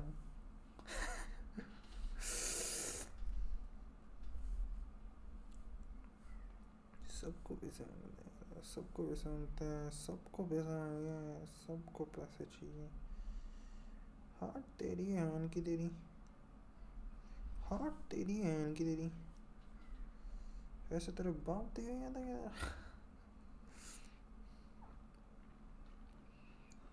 तेरी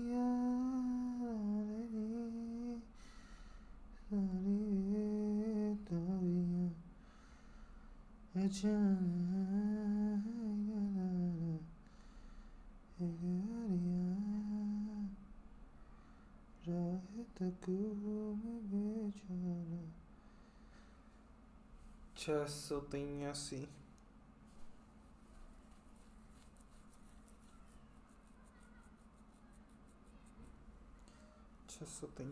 ₹24 काट लिए सालों ने ₹24 थोड़ा बाप दे के दे तुम्हारी माँ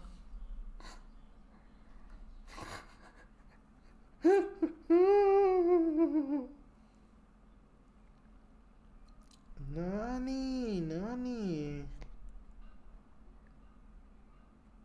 ये तो बड़ी ना इंसाफी है यहाँ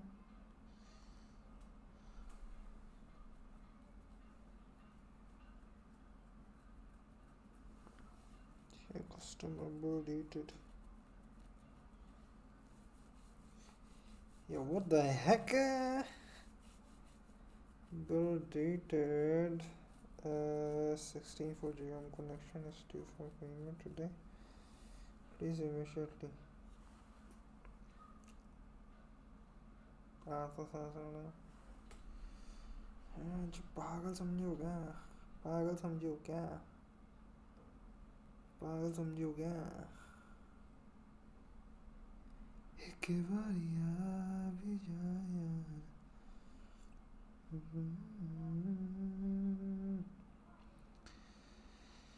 जल नहीं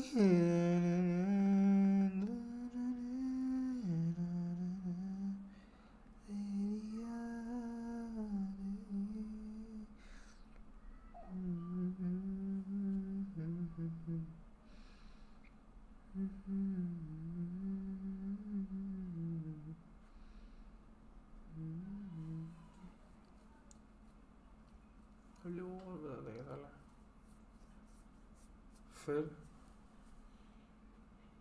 क्या होगा? मुझे तो है ना, मुझे है ना, मुझे है ना, मेरा ठनक रहा है, ठनक रहा, ठनक रहा,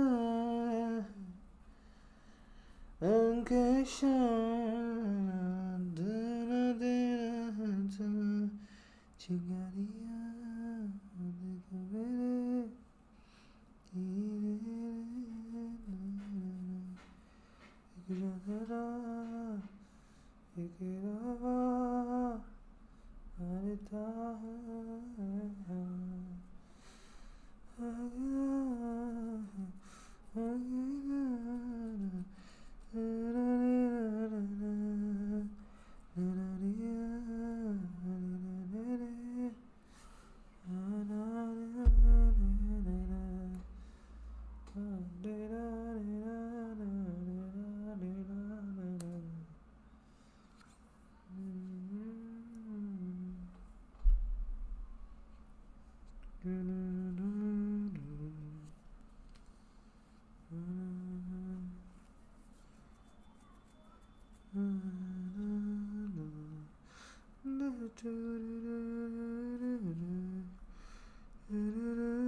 Mofuso, Mofuso, Mofuso, Mofuso.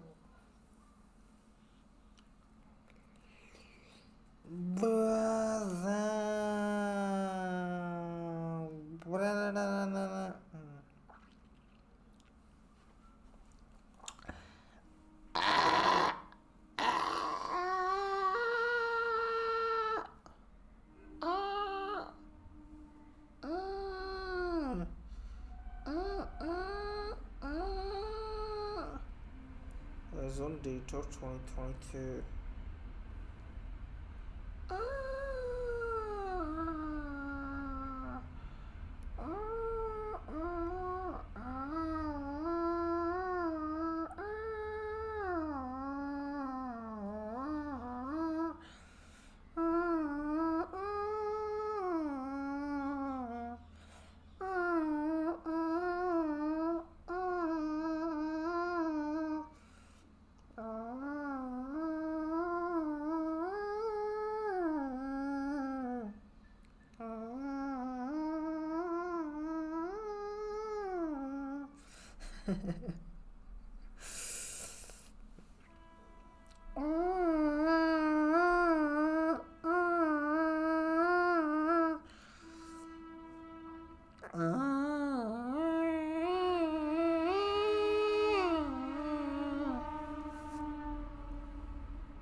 Ciotto.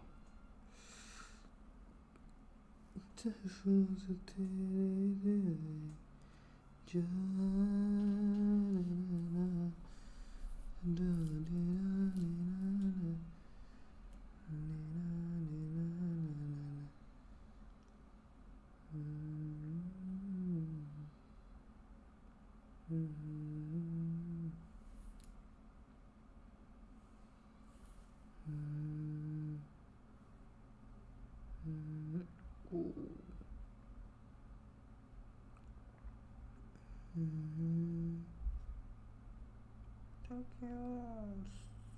Something, so much for voting. Excited to get such message from my device. Sorry for me.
Sorry.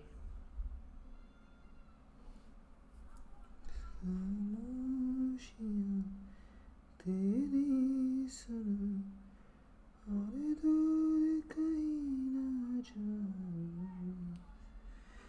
बेचारा तेरे बिना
Okay, so enough of stupid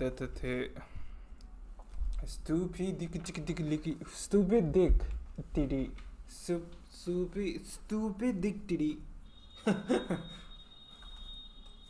Console.log throw in a string that says a constant start, we set loading skill equal to true. And that just manages a loading state while we're fetching the data. After that, we say const response is equal to, and we fetch from the move URL, which was passed in as an argument. And after that, we can say move data, const move data is equal to, and we can access the JSON from within that response. And we could go ahead and console.log that move data just to see. And I'm also going to, in that same console.log, throw in a string that says fetched move from API. And then after that, comma separate the actual data. Now, if we've fetched from the data, what we're going to do is access the description. So we're going to say the description, which is specifically the flavor text, and this is where we're going to do our data filtering.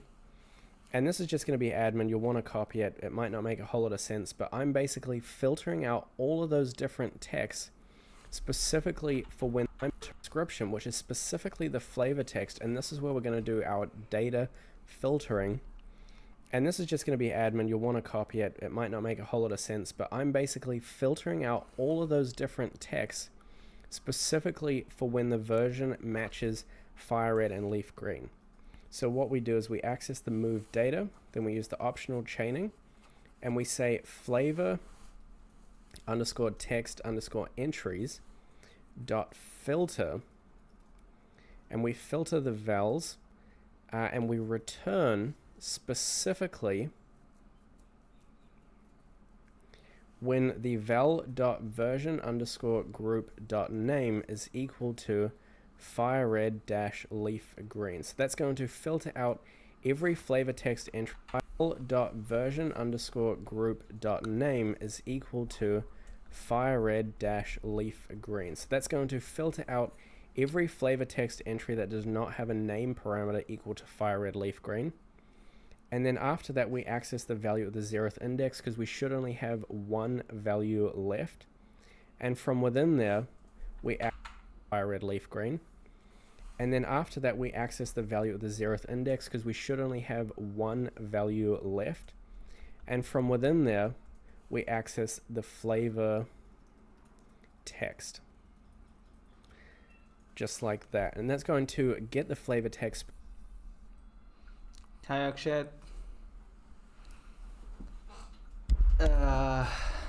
Last night you didn't come. Was waiting for you. Ohio. Hi, Ohio. Well, soon it will be Oyasumi for me. Yeah, I slept. And I woke up at that time. When I sent you a message, when I replied to your message, I just woke up at that time. So, yeah.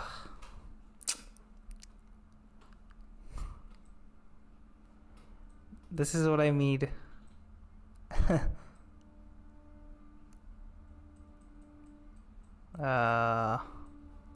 I made this yesterday. Okay, and today I made this. Yeah, this, and yeah, I'm gonna finish it. So if I'll click on these moves, it's gonna show some model pop-up like that kind of thing, and it is little description about the moves. So that's what I'm learning right now. I mean, your streaming timing are like US audience focused or I don't know. I'm not. I don't know, man. In a few days it will go back to day timing, cause my I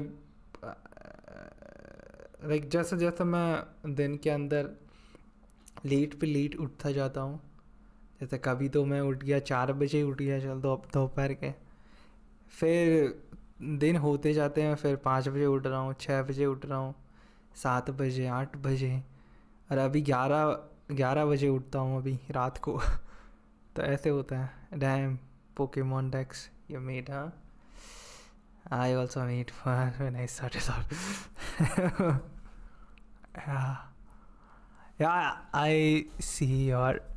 What's your Akshat? What's your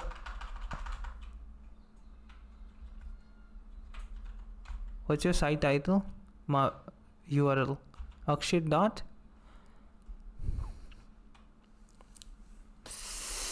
I wanna see yours. I think you have that on your portfolio. Akshat with double T and then .me. Okay.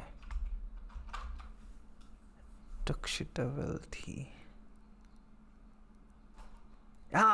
This site is not secure. Akshat. How did you add this? Yeah, it's not working. What's wrong with it?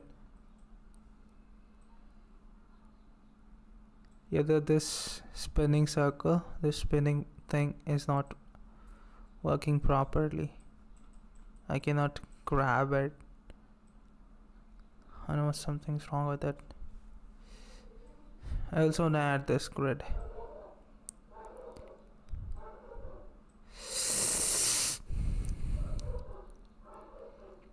Where is it? Hey, you had it.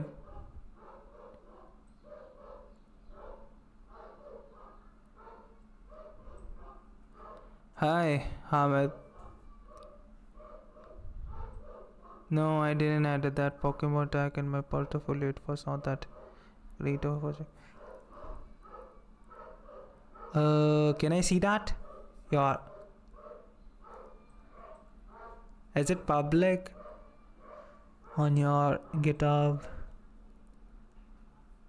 Yeah, by the way, that sphere behaves like that, only you can't grab it. No, last time when I did that, I could grab it last time. This time I cannot.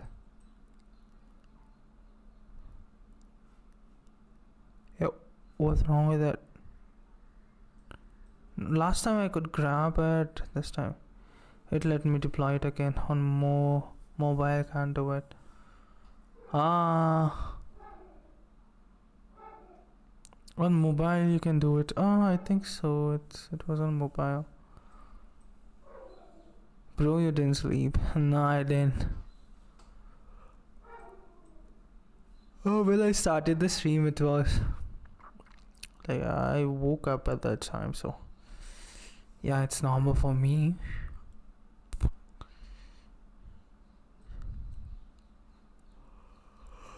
PC gone. Background solid money. Solana wallet. Solana. What's that? Solana.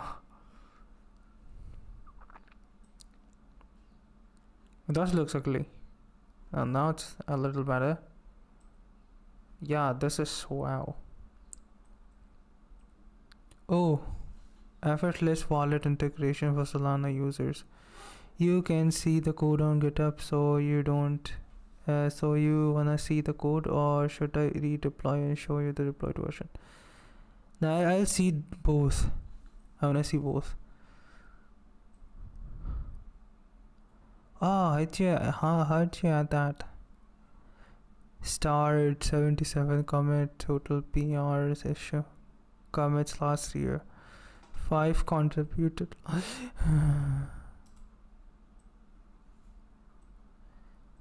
That I also have that.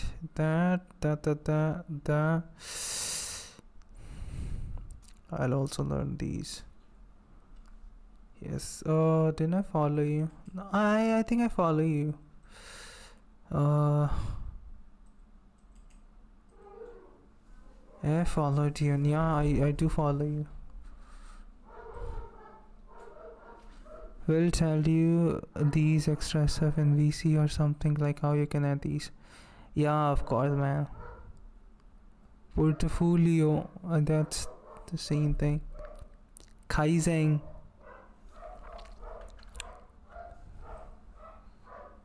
What's that, Kaizen?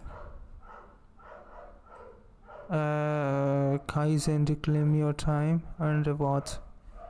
Focused app that discipline to Wait, let me redeploy and then you can see the code Pokemon something progressing in the repositories.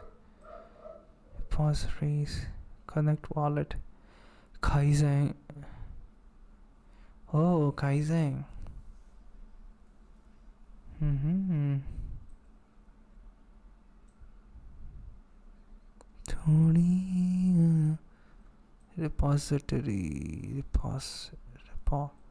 Repositories. API Soul Kaizen. Query second brain. Rushed and AnyWatch API.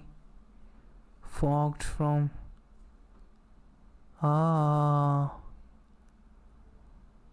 weak Bijigon Finance Powpal.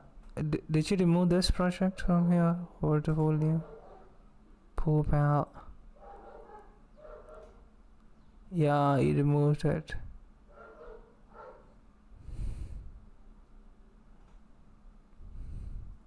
Search Pokemon, you will find the way.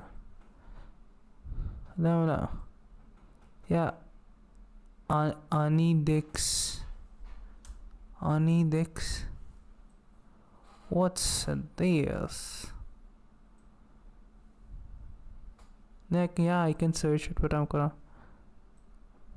Rest of the projects you can see on click, show more.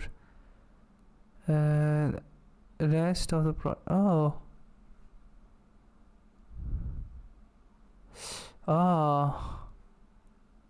check out all of them.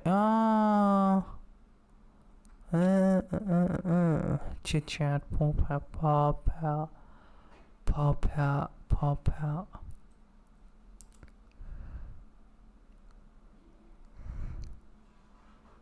You should add a big button here, and if somebody clicks on it, then like it expands. And this is very I couldn't see it.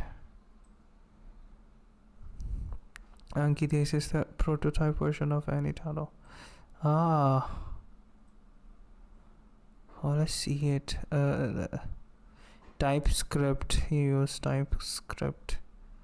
Other than that too. Oh, not the Tailwind CSS assets like that TSX and it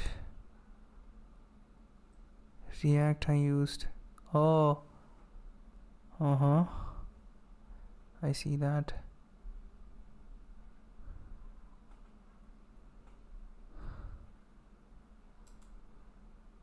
Components. Navbar. Let's see navbar. Oh, nothing. Get enemy. Async. No React actually. I used Next.js. Okay, I learned that too. No, you used React. I can see React here. Muzukashi coding. Yeah. मेरे को कुछ नहीं समझ आ रहा. मुझे कहाँ आ रहा है. मुझे थोड़ा आ रहा है जो React में किया है. Yeah, Hamid is also here. You know, let me send you his YouTube channel. Last night he streamed for the first time. Let's go. You want the YouTube channel?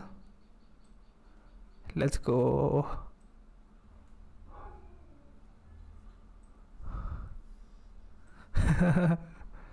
Now you can troll him too. No, it is Next.js. Just check the structures of the folder. Yeah, good. Yeah, I see that. You're like, they are in the app. TSX, CSS. Yeah. Yep. It's a little different. TSX, JSX. JSX is that. What you call that? So JSX is yeah. React and TSX is that. Next.js, I guess. App.tsx is built on top React, so under the hood the Next.js is also React but with some functionalities. Yo.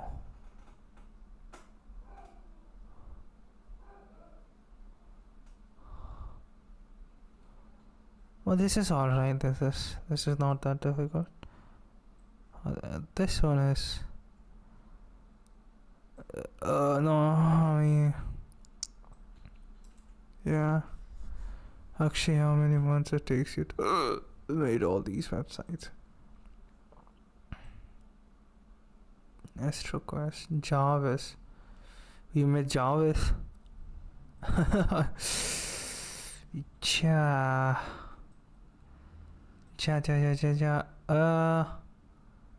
Hotel room booking. Hotel room booking. Contributors.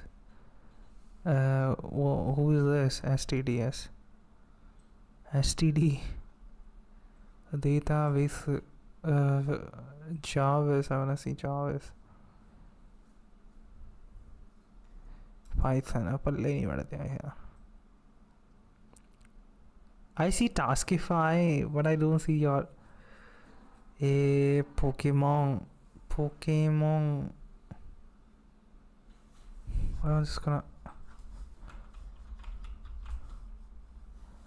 I see it. Pokemon. JavaScript, CSS, yes.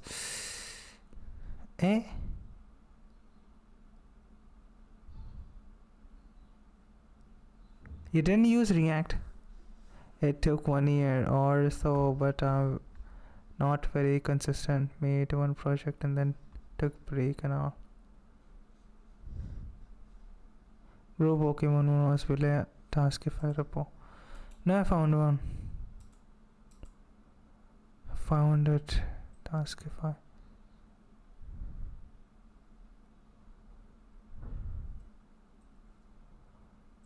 I'm gonna below this. Oh, you made all these in only 1 year, so that means I can also learn. I can also get to the level as you. Yeah, I told you, it's a very basic, nothing special. Wait, let me show the deployed version. I think you have all the code here, or JSON readme script.js, you can say. Yeah, type list, but I'm making an API call and everything. Did you? Oh yeah, you did. Did you? Wait, get type response. Yeah, you did. You're also making an API call. Pokemon you. Okay.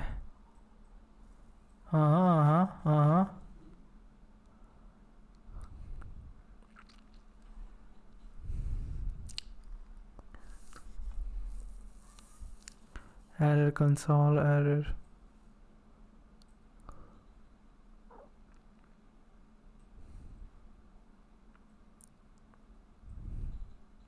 Yeah, you can, like, we cracked in like 6 or 7 months also if you are ready to work brutally hard. Challenge accepted. Yeah, me too. What about like, you see me doing all these things. How many hours should I put in?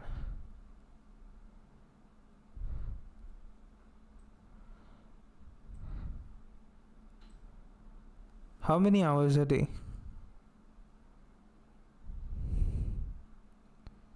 Like, minimum is 4 hours for me, and then max can go up to 8 hours, 8 to 10 hours. The max so far, I've gone max like 7 hours, but you guys cannot catch up to me. Like, I'm also working hard, so yeah, I know that. We know that, Mr. Hardworking guy. But as your current level, of course, by the time we'll get to the level that you are today, you'll be far away in respect to the skills and all that. That's a very point.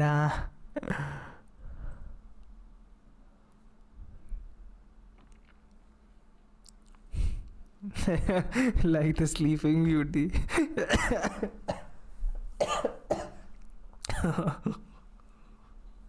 Ding-yong. Damn, my code quality is really bad back then. Chill, it's like seeing my old naked pictures.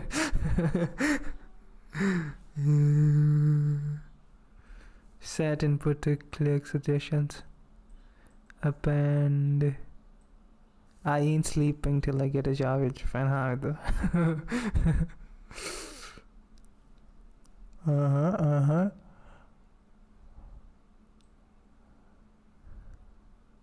Ganmatte. Actually, I'm telling you, you should apply on Tokyo Dev. Well, you're just scared. You already have everything. Just try to apply for one company. Just apply it. If you get an interview, just give it. You might get the job. Slice. Try. Highlight response.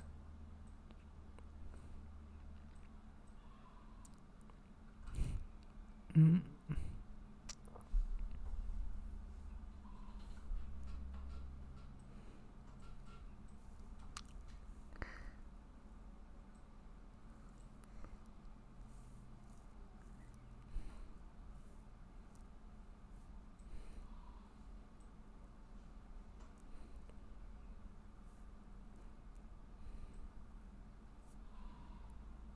Yeah, now you said let apply and see. Let's apply and see. Yeah, you are in second of college, Akshay. Third, I'm getting old. TT. What's TT? TT. True. TT. You have made a lot of projects. Also, you younger than us. Do you really think he's 16? I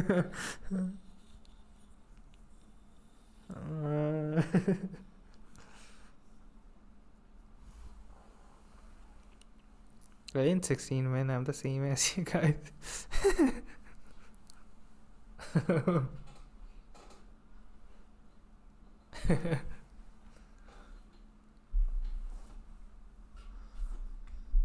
Who's... Shut up. You're 28. Uncle. He's an uncle. Shut up. You're not 20. You're 21, 22. I'm getting old. Yeah. The oldest one is here. 25. That going to be 24, not 25. 25 sounds old. I'm 24.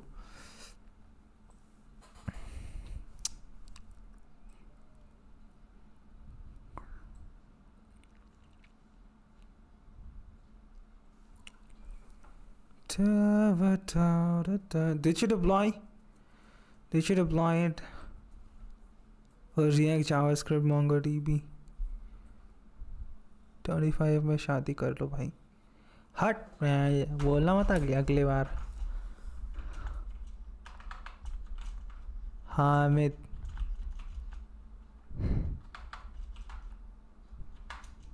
की 3 शादी.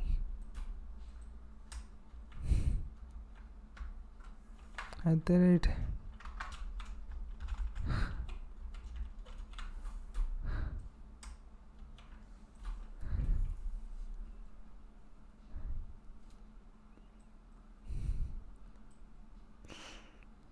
I shared the Pokemon link on Discord on my. This really looks cute. Don't expect it to be. So my passion. Your this button doesn't work.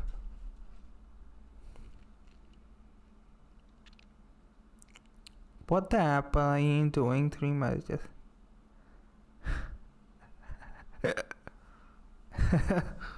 You will.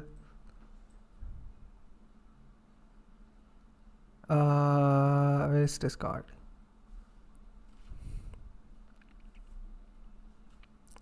Did you see the Hamid channel? Oh. Yeah, looks cool. Tangy.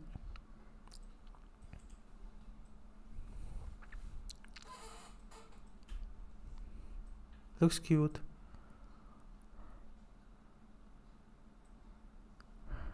One is enough. Not for you. The request is going. The rack is going. I didn't add the loading on. You can open the network tab and see the request. Oh yeah. I think let me see.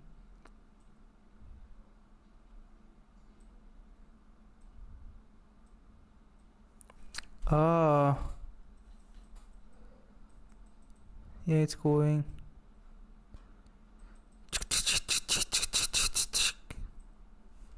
What's the meaning of this then?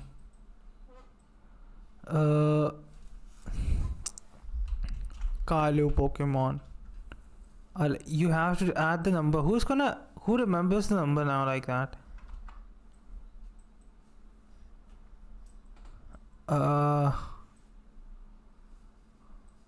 Bro, what the hell? Okay. Emoji, fire, and that. Hell yeah, new Bakshit Soul project.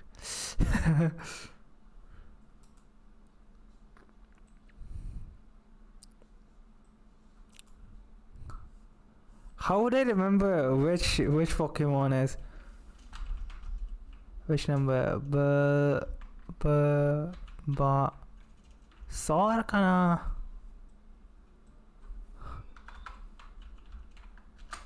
The number is for like you can select the category for the first input and you can put the number like how many number of Pokemon you want from that category. So if it's like fire, oh, you have fire. Oh.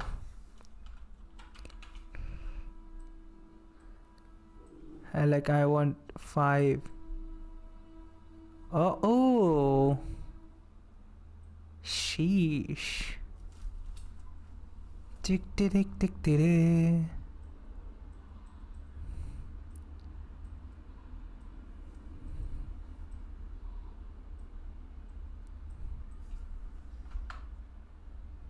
You should have typed like enter the category, Pokemon category, and then number of Pokemons.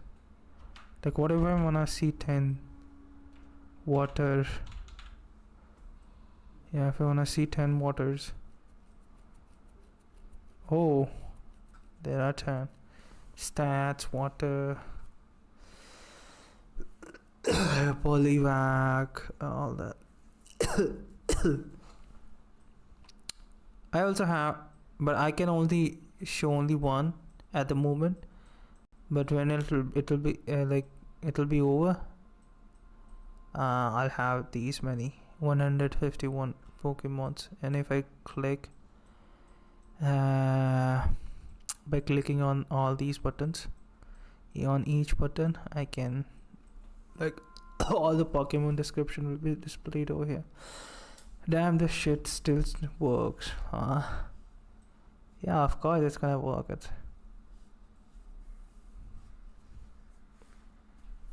The Pokemon type means the same.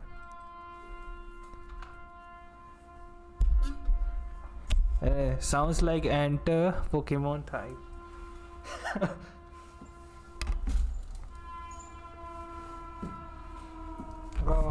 Okay. Where's the Japanese version? Pokemon fight.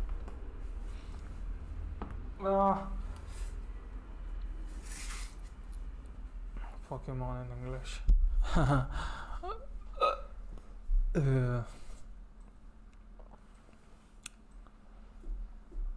I'll look for the Japanese version if I can find the Japanese version, then I will.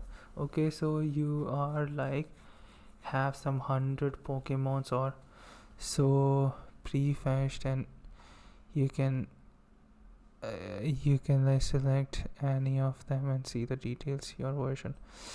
No, I like in my project, in this where is that I have all this in an object, all these names, and when I click on these buttons, the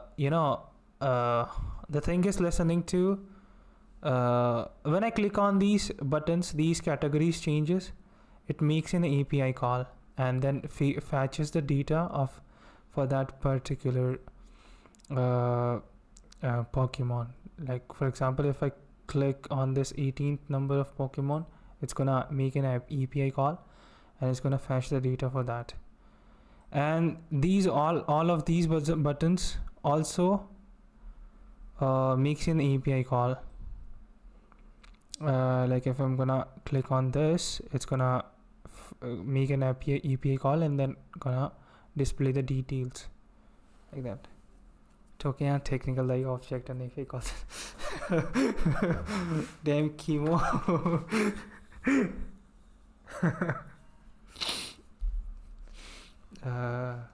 Oh nice. Sorry. जुकाम हो रही है यार.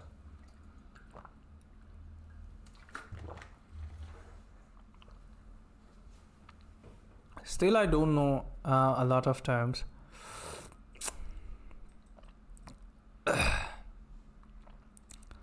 Whereas, like this API calls is triggering by clicking on these buttons, and for these ones, the thing is listening to the category to change. So if the category of the Pokemon changes, it automatically makes an API call and then displays the information like that. Otaku kita kimo.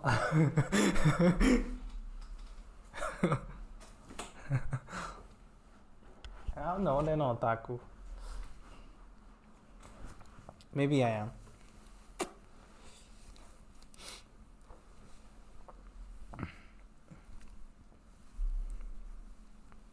मैं तो छोरी हूँ भाई. मैं तो छोरी हूँ. दाढ़ी वाली. बड़े.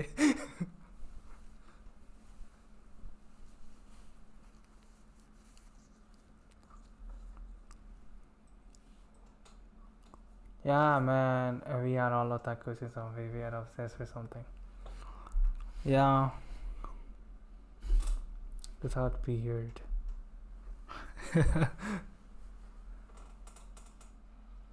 डरी तो मरी वो है. डरी तो मरी है. दाढ़ी तो मेरी है. Ah, दाढ़ी. Then they call दाढ़ी. Shuttle. Do you call it shuttle? Shuttle का ना. छोटी वाली दाढ़ी को क्या बोलते हैं? Shuttle का ना. Shuttle. No. I learned the word for it. Let me open my dictionary.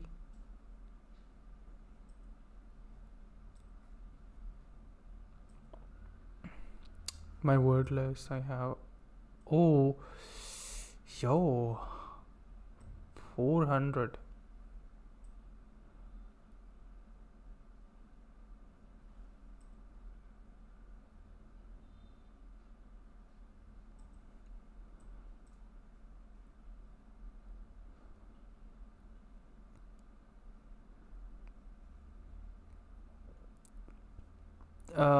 रुक जाओ, मैं देख रहा हूँ मैं.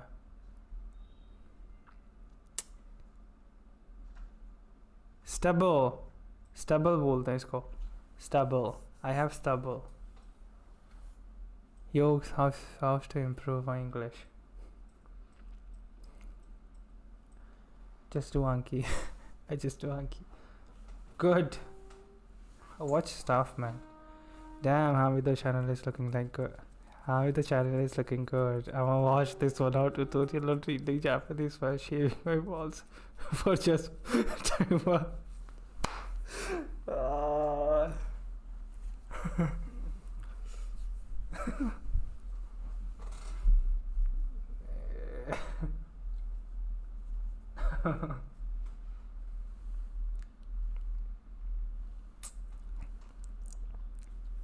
Ask for tips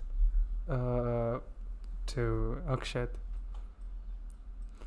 His English is even better than mine. It's not a tutorial.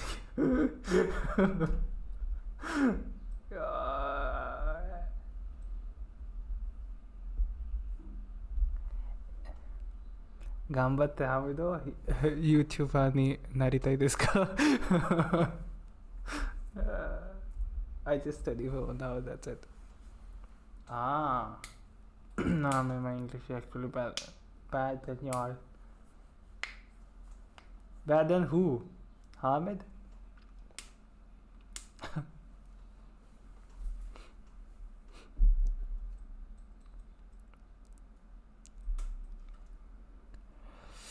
Oh.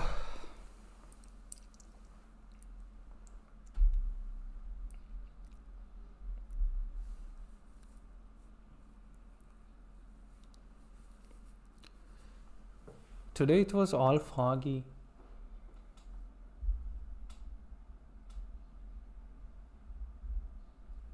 You could even smell the fog. It was nice. No man, English is actually bad than yours. Bro, I haven't talked in my English that. No, like Yorkshire English is better than mine. Do you really think? I mean, the way you use your English and the comments, I think it's yours is better.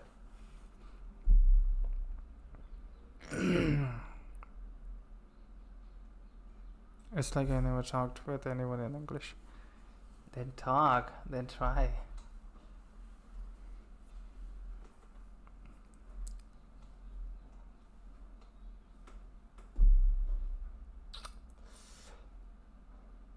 He keeps talking yapping in English during stream, so he got good. But I don't.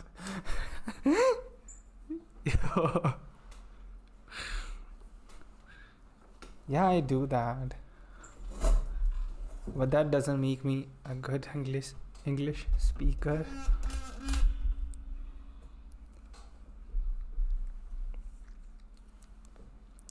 Simple trick to improve any language is to just keep talking. Then that language simple. Yeah, that's also true.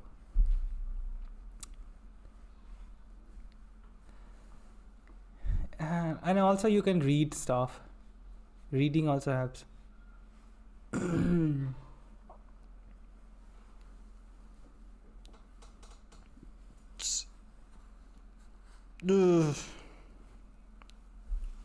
Man, just talk to yourself, and when you are doing something, talk in English. That's how you will improve your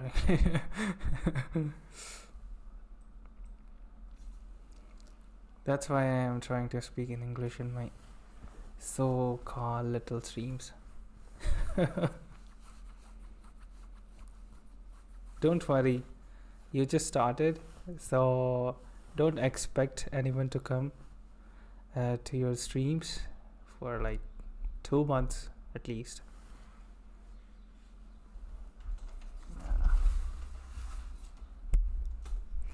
Because I also did the same. I yapped a lot, but nobody came to my streams in the first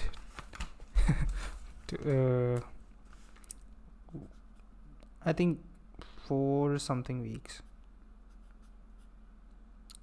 Because I already had some audience, so yeah, I already had some subscribers.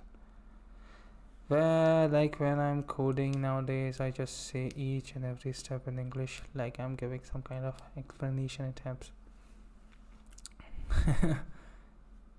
Yeah, that's good.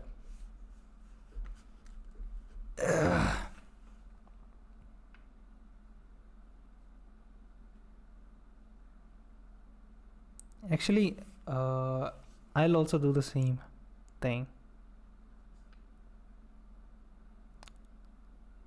And even I've started doing it. I try to explain things, even if I don't understand much, but I try to explain some the steps, the coding steps that I'm doing. To be honest, I don't want anyone to come. This channel is meet for like how many hours I studied today. Come here, fuck that. Yeah, come to fucking action. Akshit.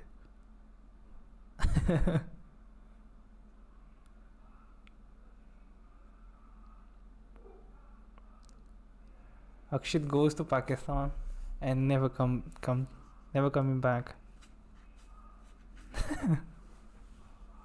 Yeah, it's good a thing to do while coding. Your explanation while interviewing will become good. Yeah. And also the fear of, coding in front of someone will go away, I guess.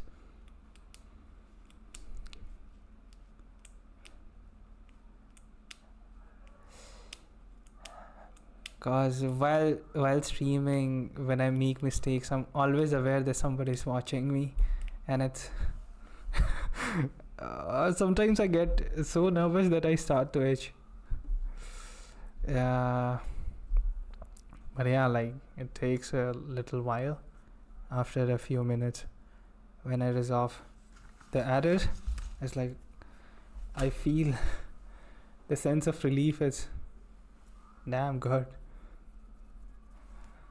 Now maybe Pakistan doesn't give visa that easily, like unless you have your blood relative in Pakistan and or you are going for some pilgrimage shit.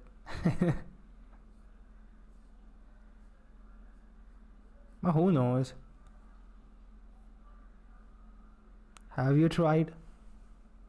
You didn't? Then you don't know.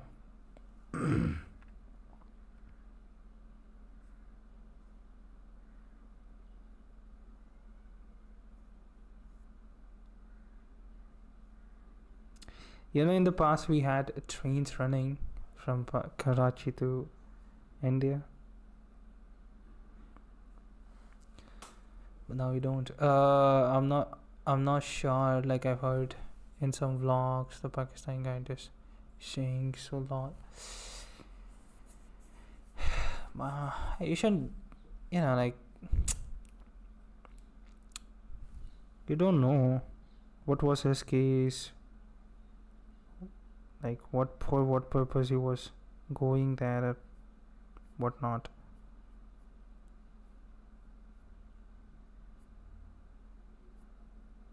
Never believe blindly on somebody else's. Yeah, that's Samjhauta Express. Samjhauta Express. After this war case thing have become really difficult. I don't know.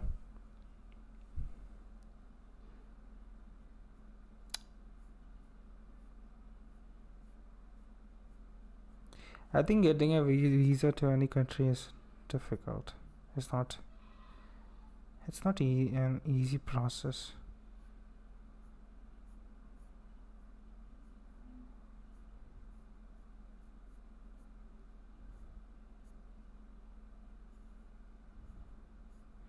You have to show your means, like for what purpose you are traveling to that country and whatnot. After this war case, I don't hate India, it's bullshit. What are you talking about?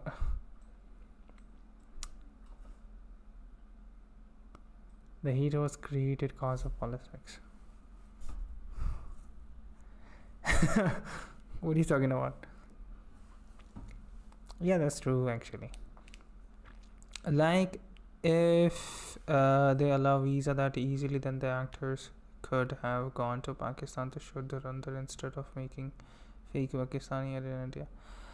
But if yeah, you're always talking about that movie, render and all that shit. If somebody is like somebody from Pakistan comes to India and making a propaganda movie, whatever shit, it's not easy. Movie बनाने का क्या है, क्यों बनाई? I'm giving an example.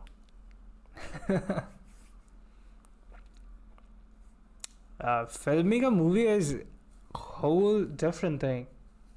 For that, it's not about just, it's not like you're just traveling to the country. You have to get the permissions for the sites, the places where you'll, gonna shoot a movie and all that. Propaganda, have you watched Dhruv Rathi ki video dekhi kya? I don't know. I didn't watch anything, but whatever. Like I still have to watch that movie. I think I'm not gonna watch it, but I don't know. But you know, like, I don't know what are the contents of that movie. I'm not sure, but if that movie's spreading hate, you know, then it's not good. That's what I say.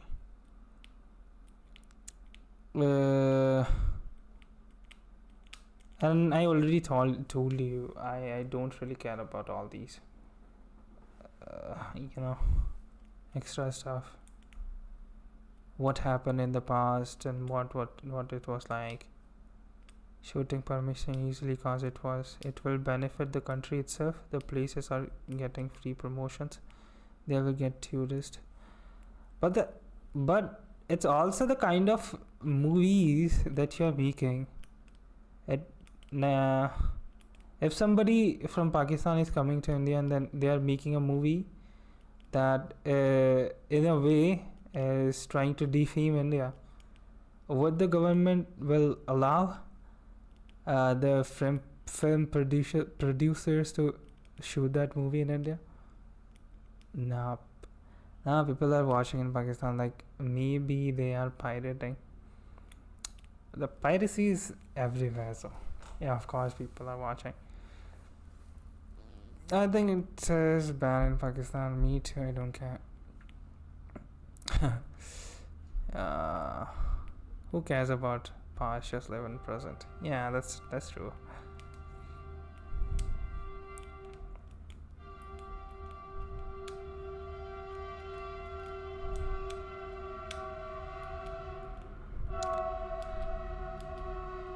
Most of them saying they also killed the film. What killed the film? I actually don't care about any film. I watch films for entertainment, not for their realism. Like it's based on these real events and that. It's fine. Bro, get some sleep. I wrote like the film, not killed. They also like the film.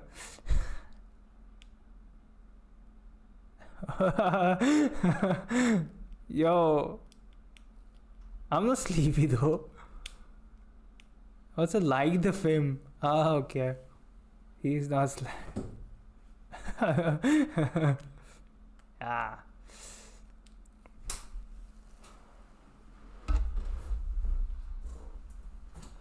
Well, I've seen a pattern that Indians, if they wanna make a easy money, they just make a movie about Pakistan and then that's it.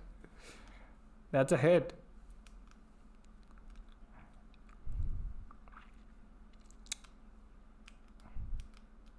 Like, come on, we need to stop doing that. कौन सा माल योग? आज बोतल में ही मिलाया, मोचे पटक दिए इसको पी के.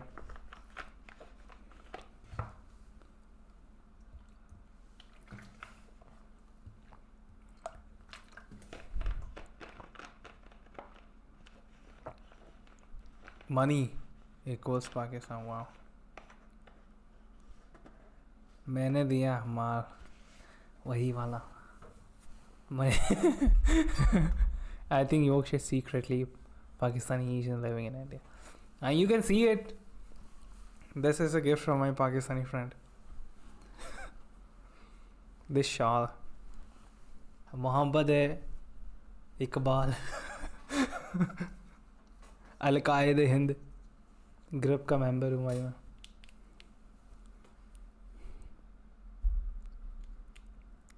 Actually, I live in Kashmir. If I open my window, I can see some people throwing some magical things. Yeah, I've already watched this shit. They just most of the time showed how Indians militants were brutally tortured and executed by Pakistani army, and like you can see thing beheading of that league.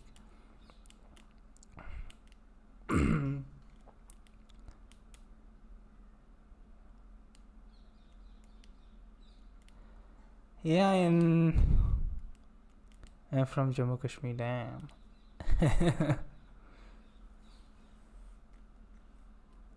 And to confirm the shit, I've also read there's some tar shirt in Wikipedia, and it was very most brutal installed in the film time. Again, the film talk. Actually, I haven't seen the movie, so I don't know.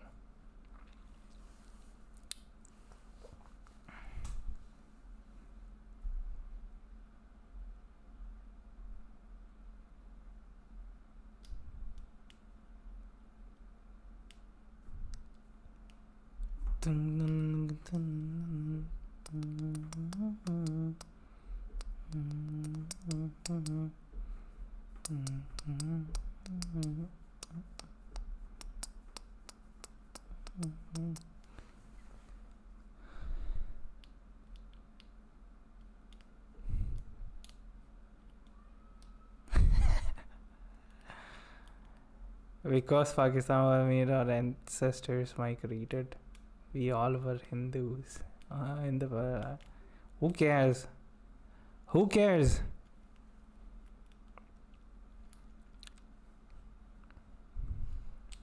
You're just a human being.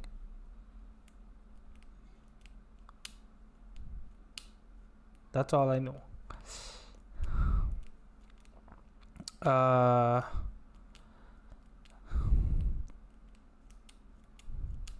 And as you all know, I don't care about the religion. So, like they have played the football with Indian militants had and present they had as trophy to the common public, and public was cheering, and they even posted the shit in your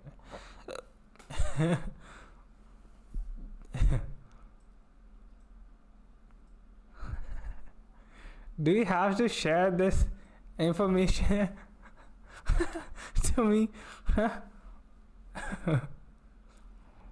So I'm from Jammu Kashmir. So kayo.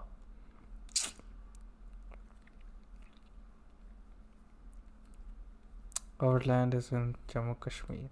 I don't have any problem with Pakistani common people. I don't care. I care like the army people did it. They still deny that they didn't do it. And Akshit, you should widen your perspective here. Like, not the just because some some soldiers in the military, the Pakistani military, or they did that thing, doesn't make all the soldiers of Pakistan bad. They also follow their country's rules, and they are doing their own thing. They are also serving their own country, and as the Indian soldiers too. I believe that bad people are everywhere, even in India, Pakistan. Country doesn't matter.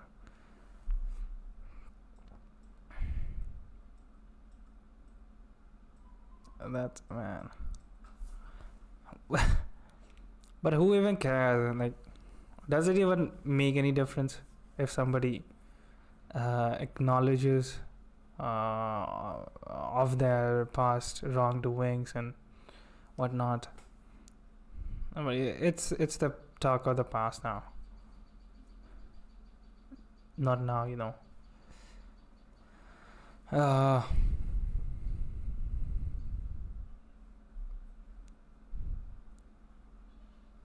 and I as I told you already, like the person who keeps talking about the past and keep holding the past doors open, they never get ahead in their life. They're always talking about the past conflicts, and it's just like living in the past. Humans only get one life, and they have to decide how they wanna live it, in peace or hating on each other, on somebody else, just because of some people's ancestors did some wrong and all that. Yeah, they all follow same mentality, man. After the war, 1971, the army German have reached 1,000 against Indians. Not like conventional war. They can't meet in conventional. Yeah. No, whatever, yeah, it's the mentality that needs to be changed. Yeah, just cause of past grudges, they did those brutal things, but we shouldn't have that kind of mentality. Now, of course, the person who who are doing these kind of heinous crimes are not, they are not right. You cannot justify it, but it's not, we are not the same. That's all I'm saying. And also the people who are doing all these at the present time with the innocent people, yeah, they must need to be punished. But yeah, we shouldn't hate on each other. That's the thing. They also are doing bad things right now. Making propaganda. Yeah, like evil exists. Evil is everywhere. So you can't do anything. You can't do anything about it. You can't justify this mentality to be family of deceased whose family died brutally like this. They don't be hearing the shit. So so they kill and then we should spread love. Now here is one thing that you need to understand. The people who got killed, they were, the real thing is the people are hating on because of that. Like I have a friend in my college. I had a not gonna call him a friend, but yeah, classmate. So he said to me after the Pahalgam attack and everything, I started hating. He was telling me I started hating on Muslims. Then I asked him why. Because they have the terrorists and all that happened, the people died. But the real thing is, there were Muslims too who died in that. I'm not sure were there, but yeah, just because a few Muslims have those terrorists, you can't just say that all of the people of at that place they live, all the Muslims, they are bad and they should be punished. The crime, the killings the people did were the terrorists and the people who helped them, not the local people. So that's what I'm telling. Yeah, of course. And I'm saying the same. I'm saying the thing that the people who are doing all these things should be punished. And spreading love, by that I mean not to hate on our own country and on own citizens or that crime happened in Jammu Kashmir or that side, and like you are living in Haryana and there are Muslim families here, you are hating on them. That's not good. Pakistanis are saying it was India himself. I don't know, people in like it was India himself. People in Pegama killed, this is bad. Nah man, the one of the terrorists was ex-para commando in Pakistan. I don't know ex-para commando if he was involved in that.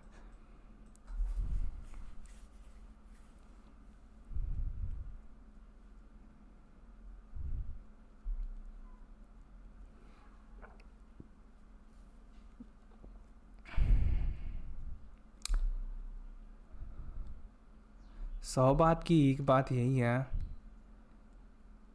कि जिन लोगों का ऐसी बेकार चीज़ों से कोई वास्ता ही नहीं, कोई रिश्ता ही नहीं, उनसे नफ़रत करके क्या ही मतलब है।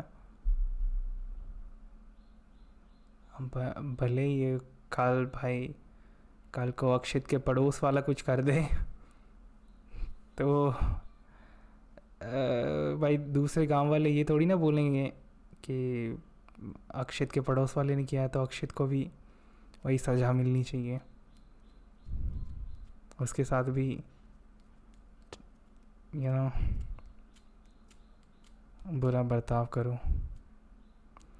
Like when the main terrorist, I forgot whose name, who died in the recent war, and the army chief went to the... Actually, I don't have much knowledge about these incidents, so I can't say. All I say is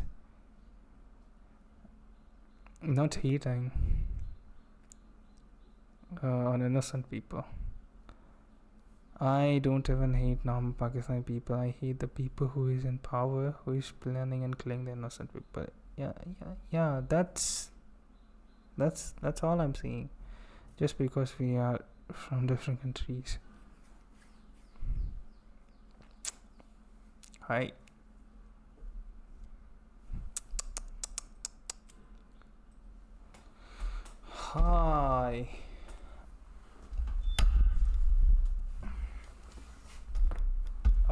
टूट गया.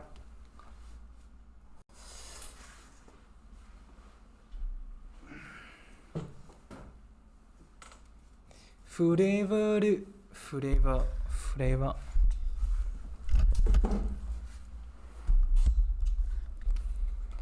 I also need to get some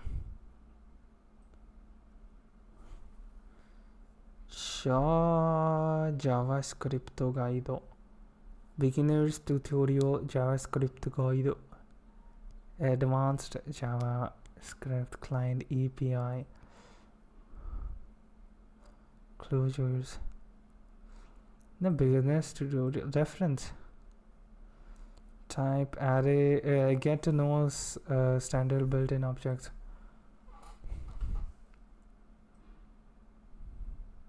JS.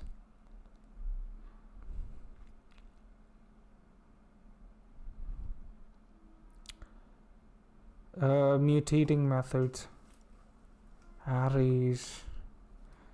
Yeah, I need to splice, sort, shift, and all this stuff. All these methods I need to at least one time I need to do all these. Instant on all images. Well, not all of these, there are too many.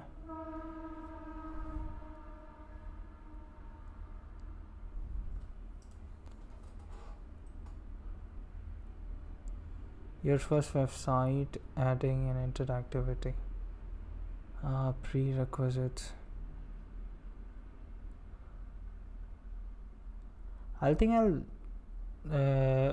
read this documentation too.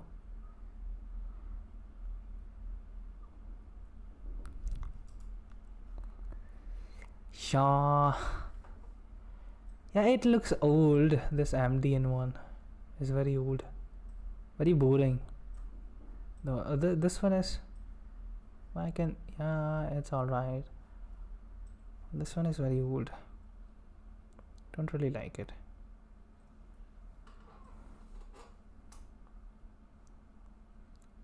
Like some basic JS shit like JSON parsing, array spreading. It is very used in further React development. Learn. Yeah.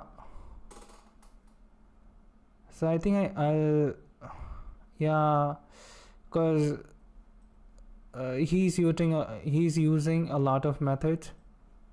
Like get item, all of those kind of methods that I still, nah, if I look it up, I know what it does, but now if I knew it in advance, then I wouldn't have to look it up and again and at the time of doing coding it. So now that's why I'm like, only one time, at least one time I should get familiarize myself with these methods and everything. At least I would know that this kind of thing exists and this thing does that. So when I need to use that thing, like I can just refer to the documentation and then quickly just I need this thing and then I can use that.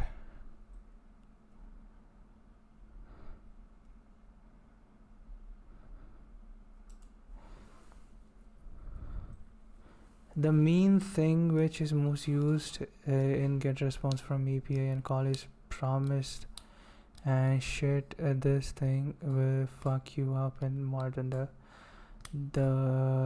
its substitute is async await. I think I already used it. Async await.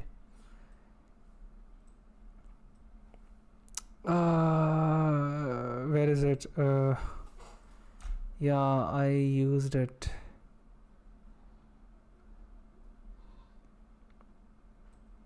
I've learned it a bit. In July, in June, July, I learned about async await and all that shit. So it's not that hard now. Where is it? Poke card, async await. Like I made an API call and we are using an async function and then where is it? That's the response, fetching the response, and then we are waiting for it. After the response, you get then do that again, wait, and then put the data in this, set the data like that, and you can console log it.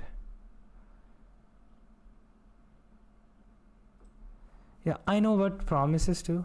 I've learned about all these promises and async await and all that 6 months ago, but I again need a refresher.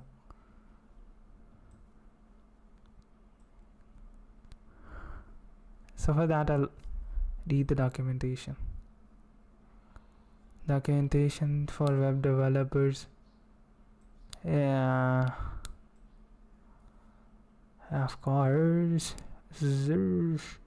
Yes, sir. I guess that's through learning HTML, CSS, and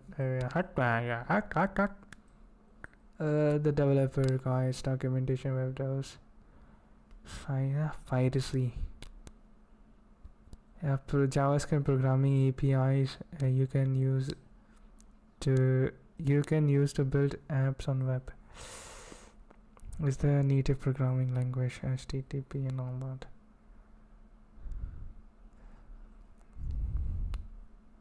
Not sure from where should I start reading this.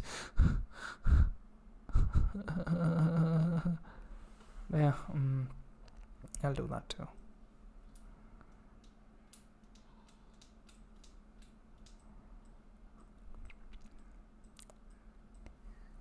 Like it gives you it's not actually fetching the data, it's giving you they are giving you a promise, not the actual thing. So for that, you're reading, and after it gives you the response, you're asking for a response, and it's giving you a promise, and till it gives you the response, if you do it this read, and then it's gonna actually give you the response, and then you can store it in this variable, response variable, in that, all that shit.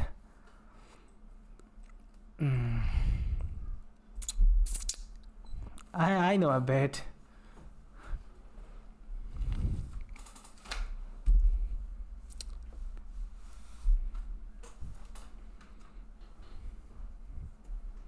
Yeah, let's watch the tutorial.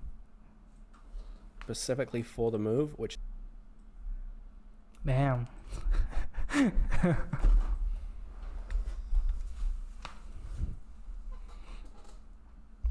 Yeah, it's back in my memory, but I need to, if I'll read it again, if I'll read some article, some documentation on the thing, I'll recall the stuff.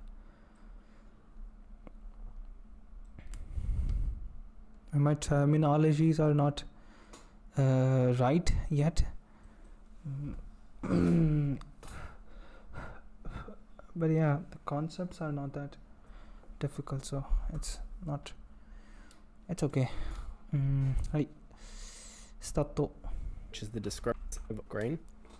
And then after that, we access the value of the 0. Actually watch 20 or 30 minutes of tutorial, and then just look at the code here, and just try to do it myself, step by step. Not just it has the code, and I'm not copying from top to bottom. I'm doing it by step. First you meet this. I remember it from memory. First he meets it, so I'm gonna do this, and we'll try to do the stuff on my own. Yeah. If I don't know some method, I chat GPT it, and they're oh, okay, it's that. Earth index, because we should only have one value left, and from within there we access the flavor to fire red dash leaf green. So that's going to filter out every flavor from console.move from API, and then after that comma separate the actual data. Now if we've fetched from the data, what we're going to do is access the description.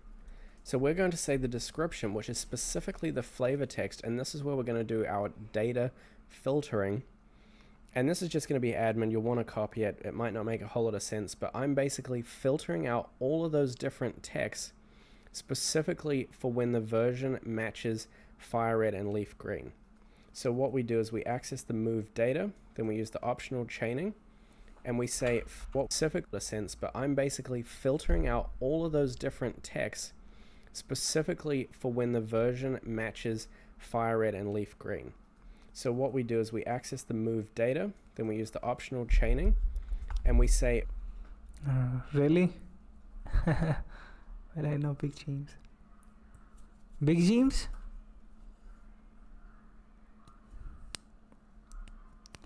Are you talking about him? Small James. Big James. flavor underscore text underscore entries dot filter, and we filter the vals, and we return specifically when the val dot version underscore group dot name is equal to fire red dash leaf green. So that's going to filter out every flavor text entry that does not have a name parameter equal to fire red leaf green. And then after that, we access the value of the 0th index because we should only have one value left. And from within there, we access the flavor text equal to fire red leaf green.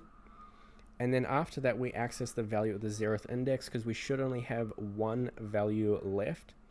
And from within there, we access the flavor text. Just like that. And that's going to get the flavor text specifically for the move, which is the description. You can go and dive into that object if you want to really understand how that process works. And then we can create an object called skill data, which has a name, which is equal to the move, and a description, which is just the description. And that's what we can set as the skill, as the skill data. And that's all we need to render out our modal. And the other thing we can do is cache that information. Now, we don't want to cache everything. We just want to make an entry in our cache for that specific move, and we just want to assign the skill data to that. And finally, we just need to local storage.set item for the Pokemon -moves key, and we just want to json.stringify the cache. That's all we have to do, and that's going to cache it so that next time we fetch that same data, we'll hit this block of code and it will save us from duplicating or basically doubling up on our fetch requests, massively reducing the amount of bandwidth we, that's all we have. And we just want to json.stringify the cache. That's all we have to do, and that's going to cache it so that next time we fetch that same data, we'll hit this block of code and it will save us from duplicating or basically doubling up on our fetch requests, massively reducing the amount of bandwidth we, unleash on the API. And that's our whole function for fetching the move data. Just to go over that once more, we start off with a guard clause that says if we're loading the skill currently, don't do anything, exit out of the function. That's for when a user double clicks or triple clicks if they're impatient. Do anything, exit out of the function. That's for when a user double clicks or triple clicks if they're impatient. Otherwise, we check if the cache is available. If it's not, we exit out of the function. And finally, we see if we've got a move URL, which is critical to have that URL to know where to fetch the data from. If that's not available, we return out. After that, we've guaranteed we have access to our local storage, so we can create our cache. We start off with an empty cache, and if we have an existing one from within our local storage, we update our cache. We first access that cache, which is stringified, so it's JSON. We pass it, and then that passed object is assigned to our cache and overwrites the original blank one. Then we see if the move is currently in the cache. If it is, we just fetch that and set it to our skill state. If it's not, we carry on and we fetch it from the API. We pass the information so that it's only the stuff that we need. We set it equal to our skill state, which is then going to re-render the screen with all the information. In addition to opening the modal, this will automatically open the modal because the modal is open whenever there is data assigned to the skill state. And the last thing we do is we add it to our cache and we save our cache for next time. So that's just a really good data fetching process. We've seen two different ways that we can fetch data. And that was actually the main reason I included this project, because data fetching is a critical skill when you're building.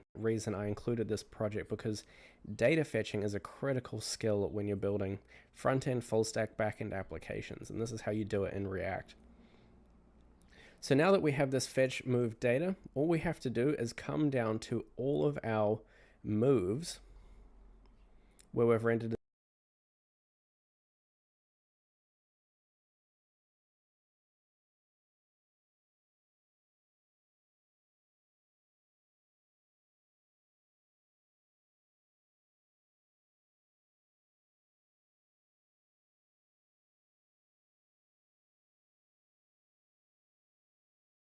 them on the screen to building front-end, full-stack, back-end applications. And this is how you do it in React. So now that we have this fetch move data, all we have to do is come down to all of our moves where we've rendered them on the screen. They're all these buttons right here, and they have an on-click event.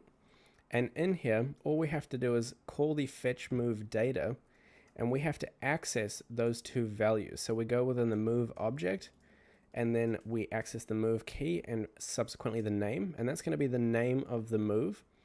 And then we do the exact same thing to access the URL. And so now we've passed in those two entries, the name of the move and the URL.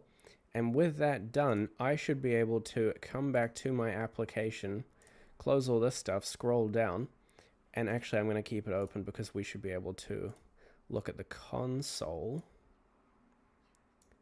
So we keep finding the Pokemon in cache, which is appropriate because we're looking for Bulbasaur every single time. But now when I select Pokemon Razorwind, we get an error. res.json is not a function. Let's have a look. And that's because I forgot to await both of these lines right here. Super important, they're asynchronous lines within JavaScript. If we don't await them, they return a promise. So let's blank that out. Found the Pokemon in the cache, access Razorwind, reading undefined. So it looks like we actually got the move data back, which is perfect. And then we're having an issue within the flavored text entries right here. We can see all of the descriptions right here. So flavor, and that's because I keep using New Zealand spelling. Flavor is spelled without the U. So now if I save that once more, we've already fetched the information, but because our application broke, it didn't save it in the cache in time. So now we fetched the data from the API, we've got it right here, and consequently we set it equal to our skill and updated our screen. So now that we have that skill information, we can come down to the modal, where all of this children contents gets rendered out as this children field right here. That's how we pass the contents. If you forget this line, you won't get any of that children contents rendering on your screen. And you won't get any of that children contents rendering on your screen. And now when we have the name, we can just access the skill.name. And for the description, we can just access the skill.description. And I think for the name, we also have to use that replace all string method where we replace any dashes with a space character. And now we can see we have Razorwind showing up, and we have a description, first turn, prepare, and second turn attack, which isn't a brilliant description, but it's from a very early generation of Pokemon. The other thing I just want to do quickly is make sure that the name, the H2 right here, has a particular class, which is skill-name. So if we go ahead and save that, now when I open up Headbutt, the name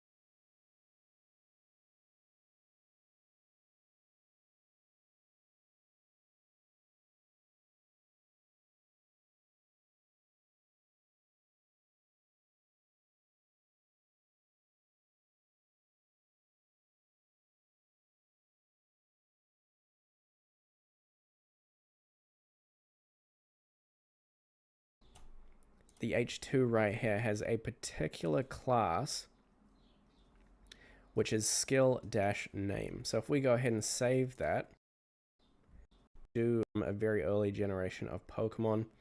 The other thing I just want to do quickly is make sure that the name, the H2 right here, has a particular class, prepare, and second turn attack, which isn't a brilliant description, but it's from a very early generation of Pokemon.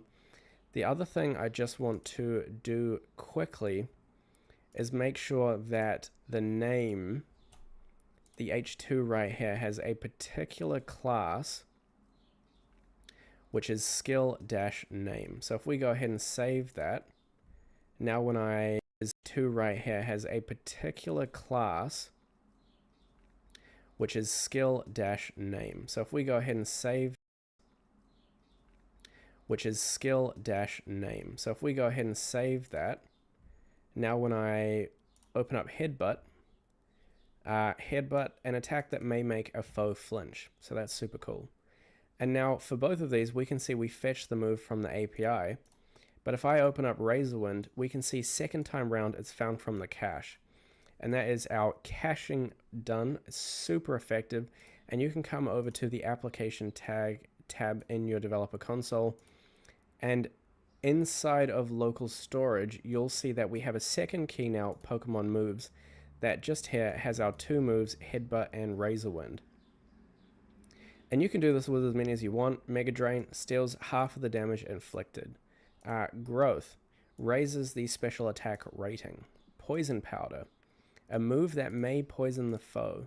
String Shot, terrible move. I always thought this was such a useless move. A move that lowers a foe's speed. And it's super cool. False Swipe leaves the foe with at least 1 HP. That sounds massively overpowered. And you can see these are all being added to our cache so that when I refresh the page, try render them out again, our application is insanely quick because everything is just looked up in the cache. We don't have to fetch anything over the internet. So with that all done, we've now rendered out everything we need for our Pokemon. It's all looking very mobile responsive, which is super nice. The modal works well on the mobile screen as well.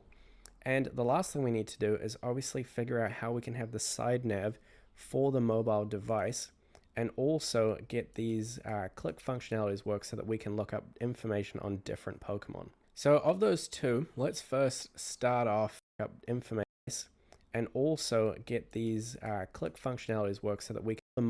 And the last thing we need to do is obviously figure out how we can have the side nav for the mobile device and also get these click functionalities work so that we can look up information on different Pokemon. So of those two, let's first start off doing the select Pokemon functionality so that we can actually click and change them, because it's actually not that complicated.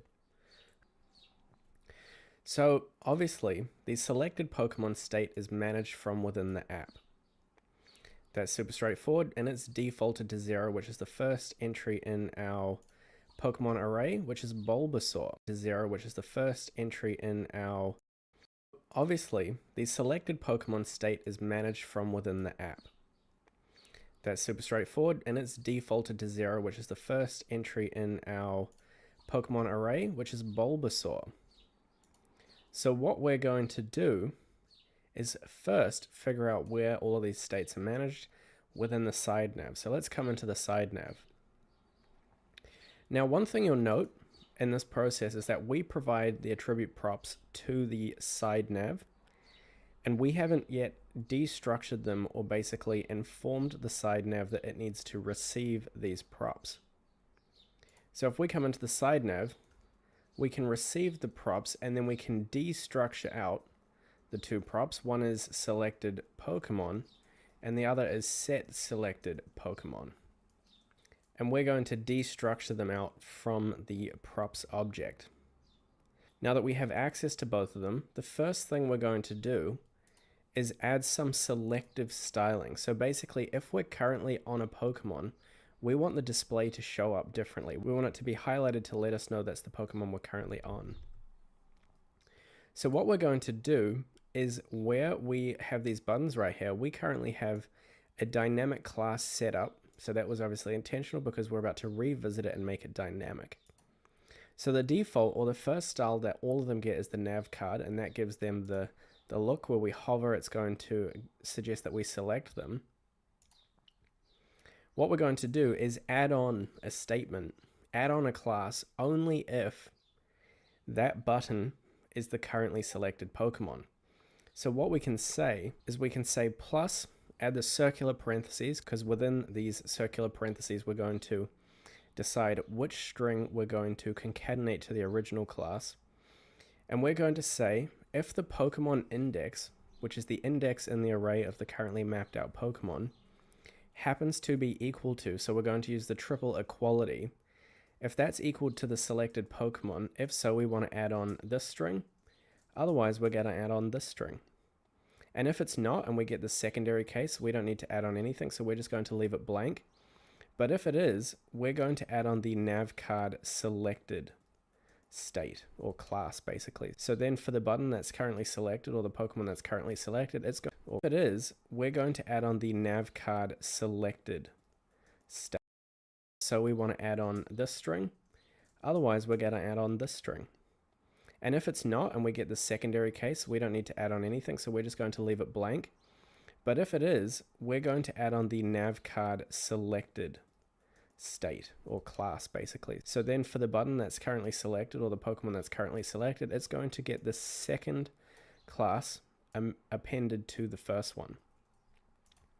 And so we can actually see that's been applied. Now by default, our Bulbasaur is selected, and it shows that highlighted state that basically we could then change if we then go on and select a different Pokemon.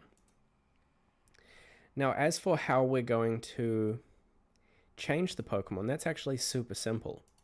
All we need is the set selected Pokemon function, or setter function for that state. And we assign this as an on-click event to the button, where when we click on it, we execute a body of logic, so we pass in an arrow function, and within here, we call the setter function and we pass in the new Pokemon. Click on it, we execute a body of logic, so we pass in an arrow function, and within here, we call the setter function and we pass in the new Pokemon index. So now, whenever we click on a button, it's going to update the selected Pokemon state, and then the use effect is going to be triggered, which is going to render the new information.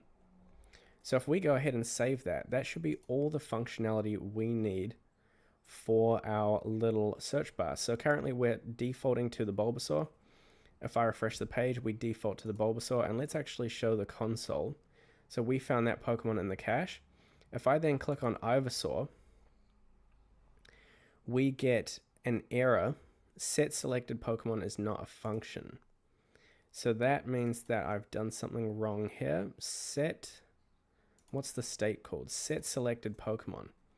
Right, so that's my bad. Where I was passing down the prop set selected Pokemon, I was actually passing down the state name instead of the setter function. So we just had to update that.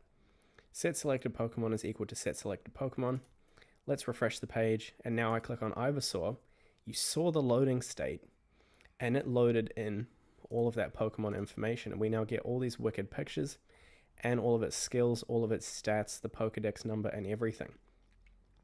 Furthermore, we can see that we fetch the Pokemon data, and now if I reload the page, we find it in the cache. We're back to Bulbasaur, but I would expect the next time I click on Ivysaur for it to be found in the cache. And you could see that was actually faster. We didn't even get a loading state, and then we had access to that information.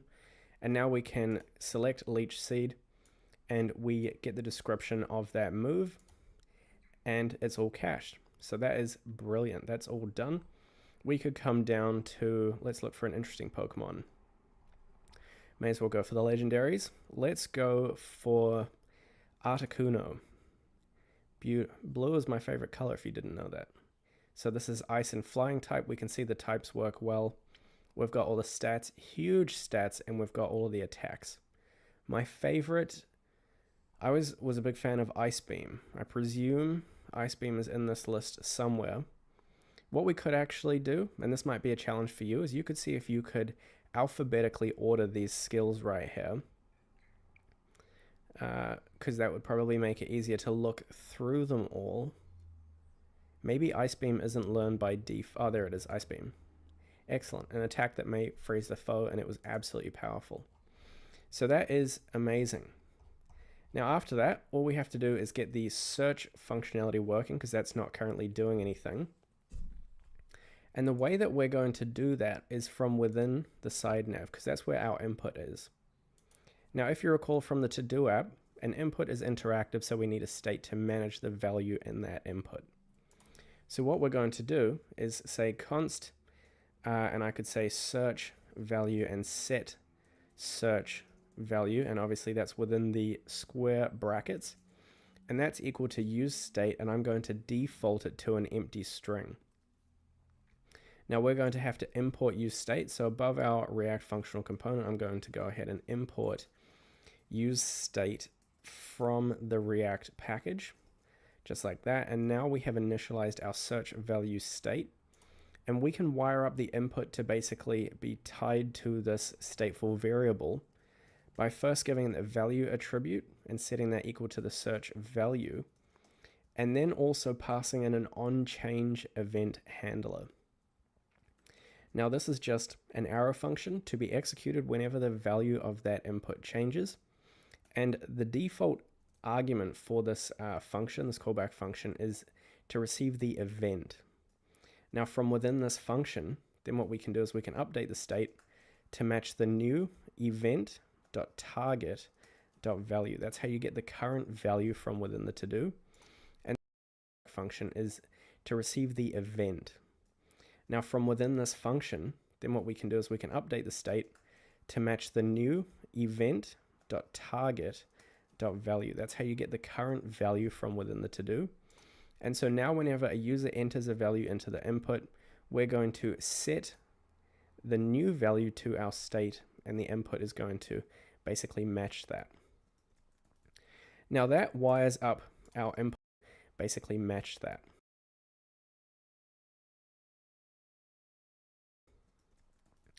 Now that wires up our input, so that works well. What we now need to do is filter out the first 101 Pokemon. And the way that I'm going to do what we now need to do is filter out the first 101 Pokemon. And the way that I'm going to do that is actually change, or basically initialize a new variable. And this is going to say const filtered Pokemon. And how that's going to work is I'm going to say it's equal to the first 151 Pokemon, and then call the array filtered.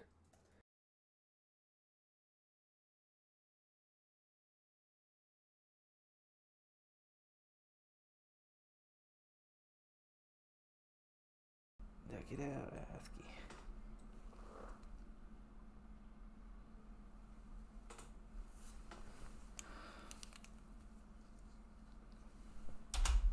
Pokemon. And how that's going to work is I'm going to say it's equal to the first 151 Pokemon, and then call the array filter method, where that also takes a function, an arrow function, and it receives the value, or the current element value, the generic keywords for the element in the array. And what we're going to do in here is have two search filters. So first, we're going to let them search up via the Pokedex number. So what I'm going to say is if, and actually for this we should probably receive the index as well. So let's go ahead and do that. I'm going to receive the element and the element index, and that needs to be now wrapped in a set of circular parentheses because there's two arguments. And what we're going to do inside of this filter is have some conditions. So first what we're going to do is we're going to say if the full Pokedex number includes the current search value, then return true and keep the value in the array. We're also going to say if the Pokemon name includes the current search value,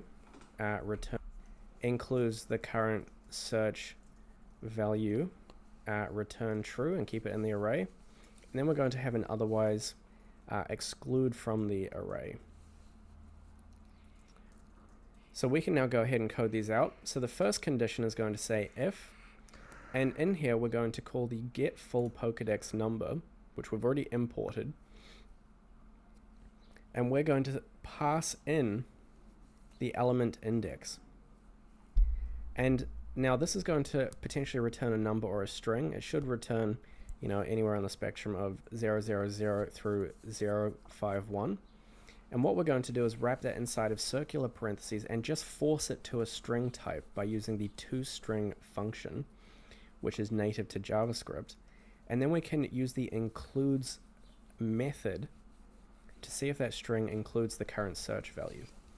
And if that returns true, or if that evaluates to true, then we want to return includes method to see if that string includes the current search value. And if that returns true, or if that evaluates to true, then we want to return true from that if block. So that's the first condition. Then underneath that, we're going to say if, and we're going to say the element in the array, which is the name of the Pokemon, dot includes the search value, then we also want to return true. So the alley is the current entry in the index. So at the first entry, it's Bulbasaur. And then if neither of those return true, then we want to return false and filter the value out of the array because it's not adding up to our searches. So essentially what we've done here is we've taken our original full list and we've just filtered out any values that don't match the criteria of the search input. And then what we can do is we can use this value right here and we can swap out first 151 Pokemon for only the filtered Pokemon. So that's got 51 value right here and we can swap out first 151 Pokemon right here, search input. And then what we can do is we can use this value right here and we can swap out first 151 Pokemon for only the filtered Pokemon. So that's going to show everything when we don't have any value in the search input. So let's try Bulbasaur. And when we go ahead and now try that, we'll see right here that we're actually getting an issue. So we're typing in BU, and that's not bringing up Bulbasaur, but it is bringing up Buzz, Boo, and Kabutops. So, and also worth noting is that the Pokedex numbers are incorrect. So we're going to have to do something about that. And the reason that's happening is because Ellie actually needs to be lowercase. So we can use the toLowercase string method. And we also have to lowercase the search value. So we could say .toLowercase here. That way everything is lowercased. So if I now redo that, we can see that Bulbasaur is now included in this list. Same with Butterfree. However, the Pokedex numbers are in fact wrong. So the one change we're going to have to make here is where we use the Pokemon index for this Pokedex number right here. What we're actually going to have to do is access the first 151 Pokemon and find the index of the Pokemon. And that means that when we're filtering out and we're changing our list and all the indexes are going all over the place, it will always retain the original Pokedex number because we're looking from the original list, not the filtered list. So that's the first thing that we can fix. And the other thing we want to do quickly, because I'm a numpty, is that toString is from Python. I'm confusing the language because I'm a numpty. Is that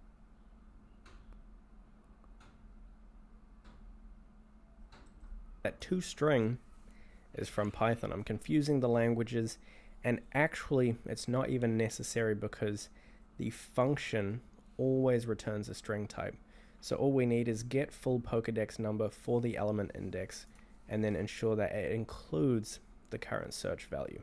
And with these two clauses, we can now search through the Pokemon to create a filtered Pokemon list, specifically looking for either a Pokedex number or the name of the Pokemon. And so that obviously fixed the typing one, and the number one also works well. So I can search up now by the Pokedex number, or I can search up by the name. So I could search up Articuno, and Articuno comes up, and we should see this loaded from the cache. Now I also notice one other issue that we're having right here, and that is when I filter out these values and I click on Wartortle, we get Bulbasaur loading.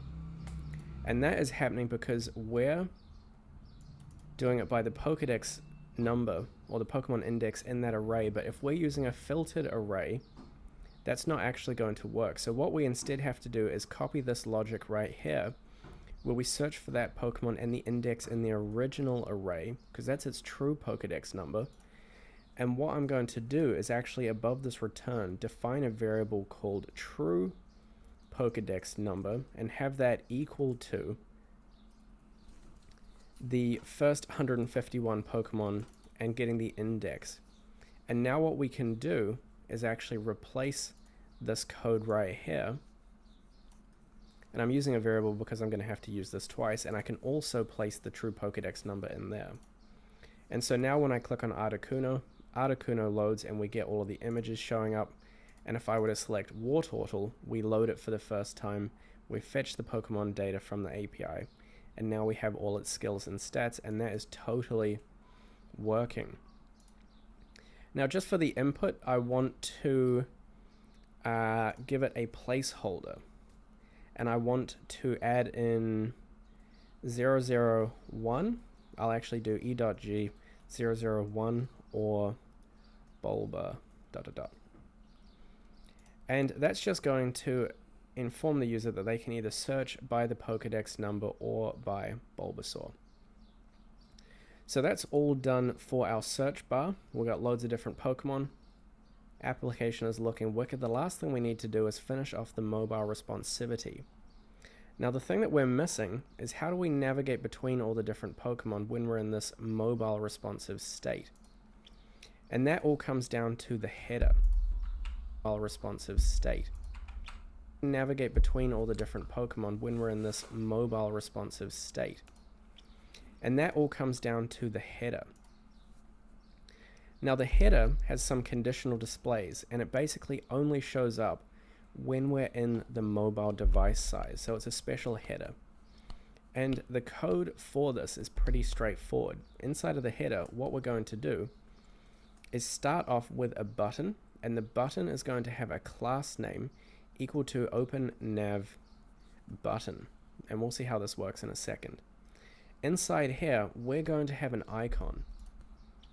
So if we come over to Font Awesome Icons, the icon we're going to need is the menu icon. And so we're basically going to have a side menu that the user can choose to open up and toggle, and that's where they're going to see all of the Pokemon. So what's going to happen is we're going to copy this icon with the class, not the React one, just the HTML one, update class for class name, and that is now going to show the bars.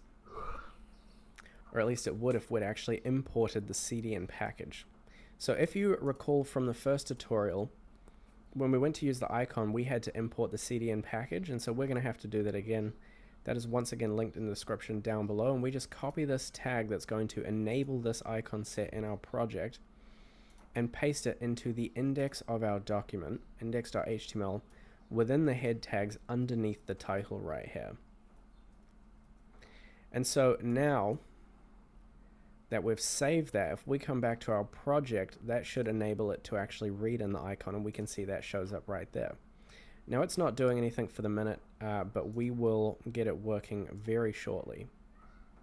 So after we've added that in, let's keep going with our header. The other thing we're going to have underneath this button is an h1 tag that has a class name of the text gradient style that just says Pokedex, using the accented E in the second one. So now that's just going to match the style of our home screen, except when we come down onto the smaller screen, we can see that we lose the side nav, or at least it's not originally available, and now we just display a little menu icon that fades out when people hover over it, and the nav.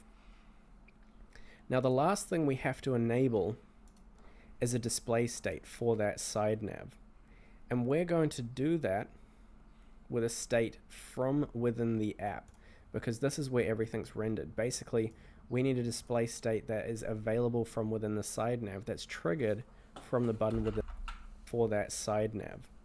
And we're going to do that with a state from within the app, because this is where everything's rendered. Basically, we need a display state that is available from within the side nav that's triggered from the button within the display state that is available from within the side nav that's triggered from the button within the header. So because we need it in both these two components, we define the state in the parent of the two of them in the app, because this is where everything's rendered. Basically, we need a display state that is available from within the side nav that's triggered from the button within the header. So because we need it in both these two components, we define the state in the parent of the two of them. And so this is just going to be a stateful variable inside the square braces called show side menu. And then obviously we have the setter function, set show side menu, and that is equal to, what am I doing?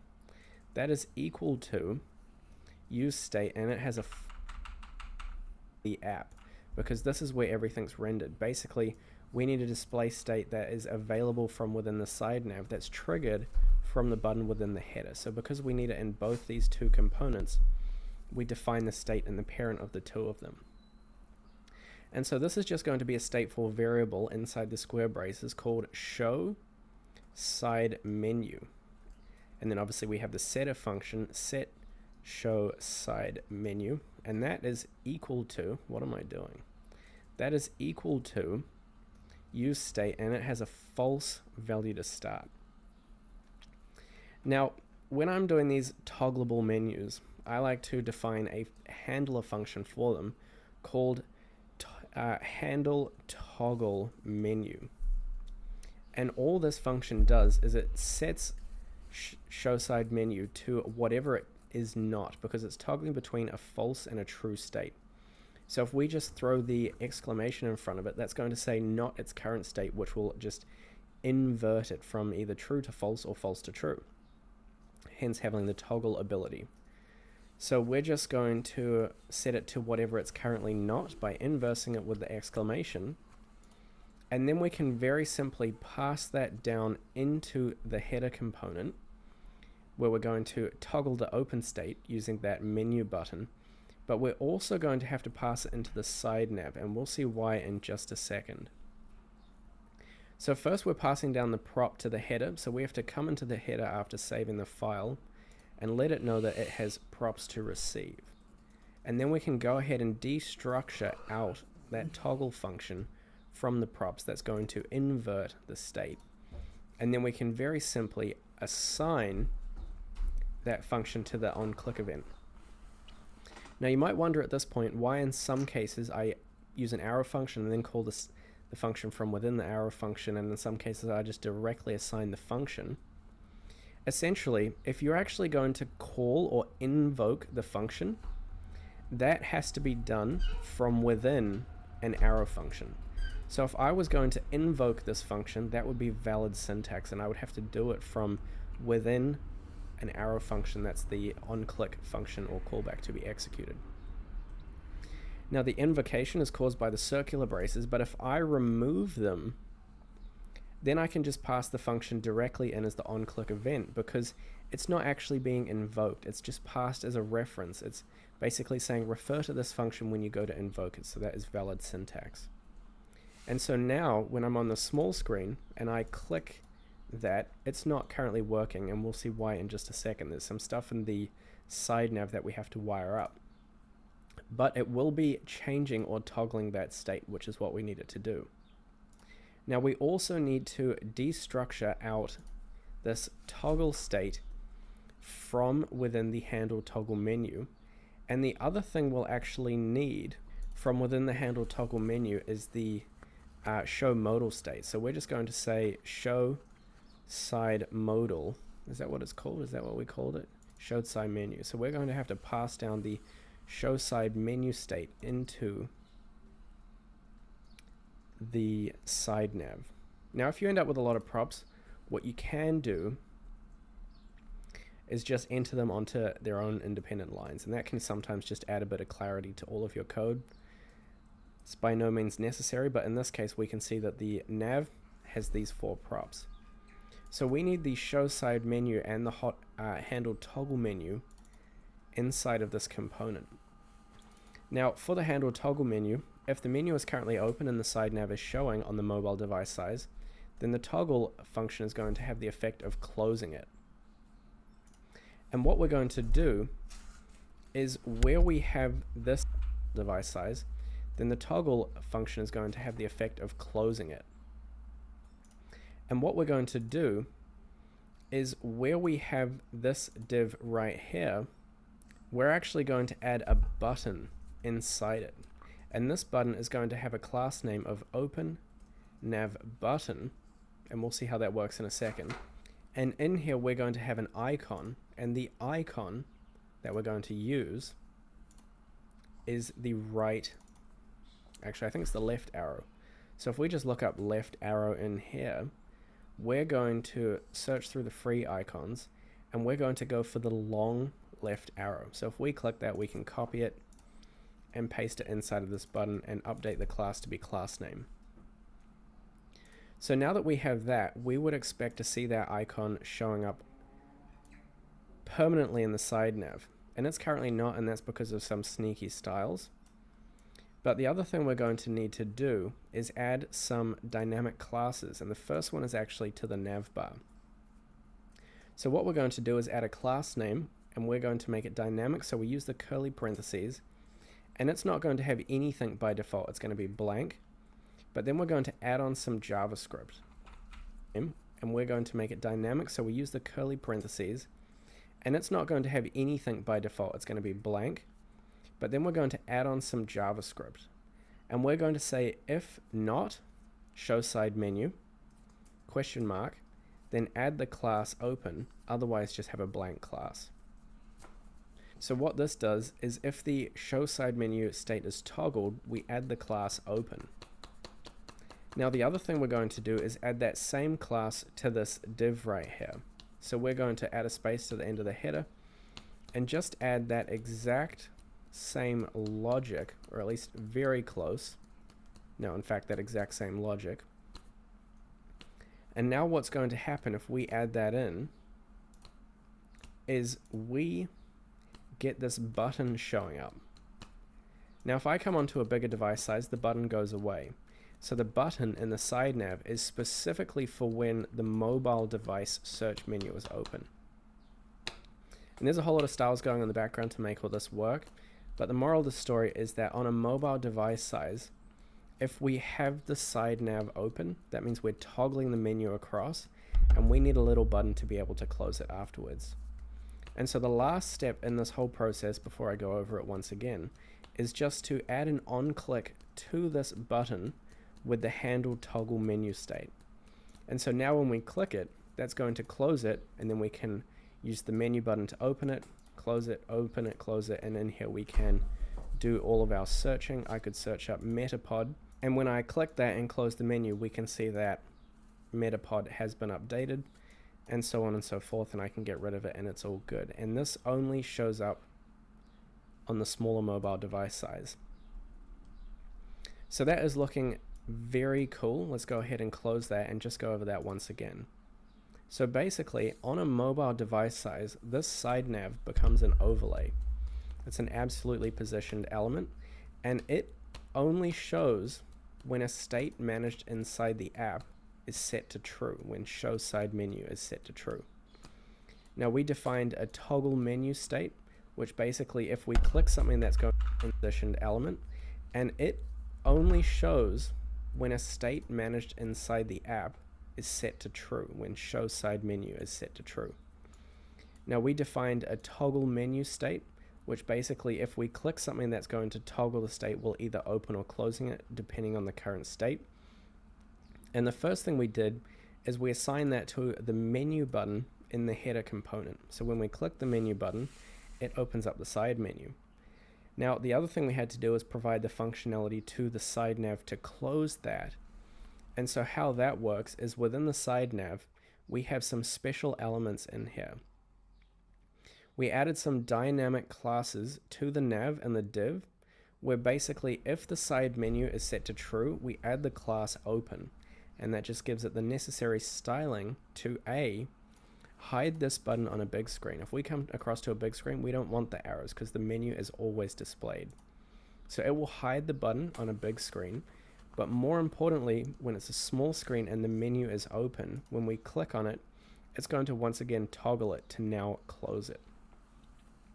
And just like that, we have our fully fledged application. We can see that Metapod is currently selected.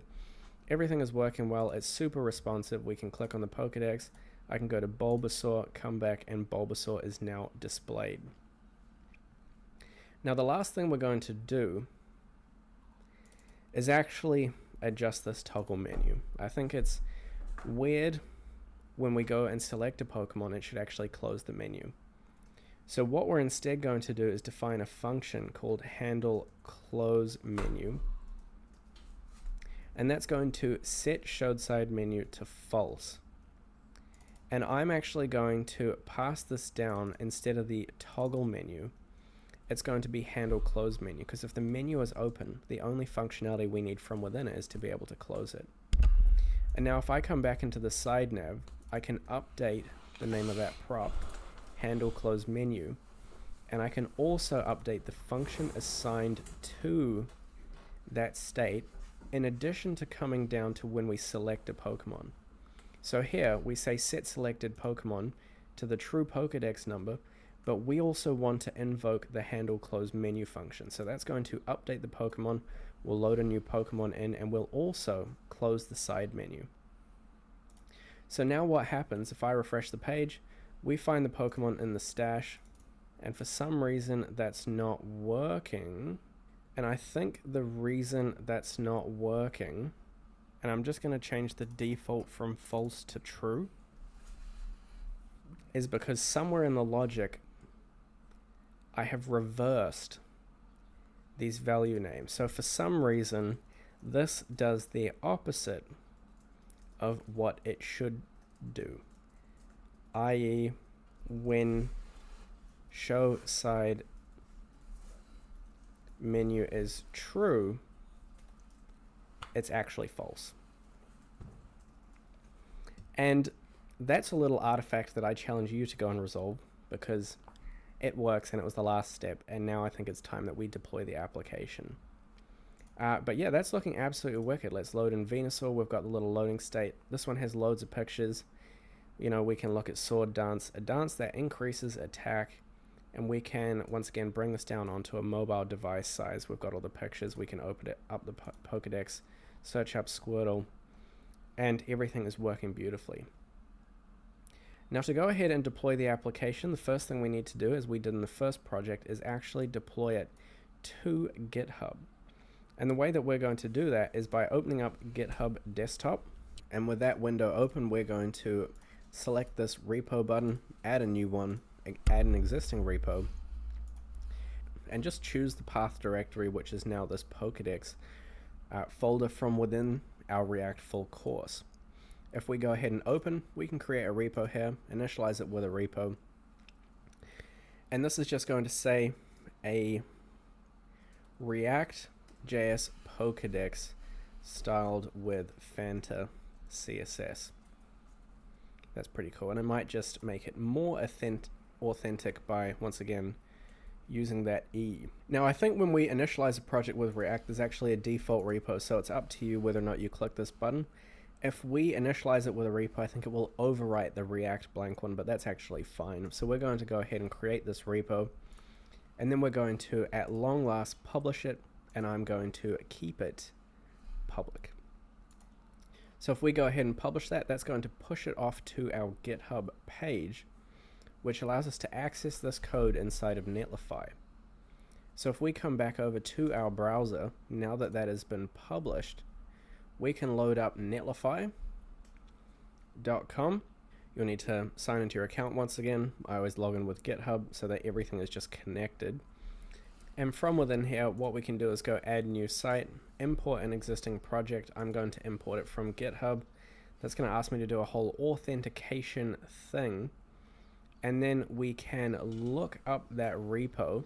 And if it's not there for you, you obviously click this button down below and add it from those options. But I'm just going to look up my Pokedex, which we find right here. And then if we scroll down at the bottom and hit the deploy Pokedex button, that should go ahead and deploy our new project for us. Now, while that's deploying, what I always like to do is come over to the domain management, and in here I like to edit the site name. And so I'm just going to call this cool small james Pokedex, whatever kind of name you like. That's going to save that, and that's going to be the URL that we're going to use to share our project with the world. And then if we come up, we can see that has been deployed to the internet, and I can now load it up, open it up in the browser. It's been successfully deployed. This is a live link that I could share with anyone, including me. If you've just done this, you could absolutely share this with me on LinkedIn, tag me in the project, make some customizations, and we have a fully functioning app. We can see that the menu works. If we come over to the console, we can see it fetch the Pokemon data because we don't have an existing cache yet. And then I can scroll down, I can click on a move, it opens that up, binds the target for 2 to 5 turns. We can also click on a new Pokemon and it loads up the stuff for Ivysaur. So that is absolutely brilliant. You know, I think it's a wicked project. Once again, slam this in your portfolio, start applying for some jobs. And obviously, congratulations, you are now 2/3 of the way through this course. I hope you're having an excellent time. And with that all done, how about we now go ahead and dive into project number 3, the coffee tracker.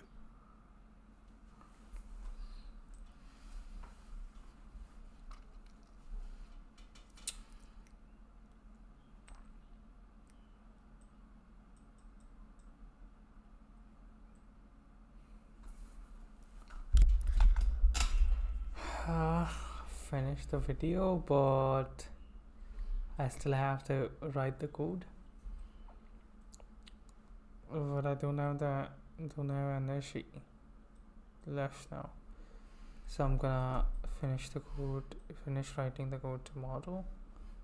And not tomorrow, tonight, tomorrow, whatever, whenever I wake up.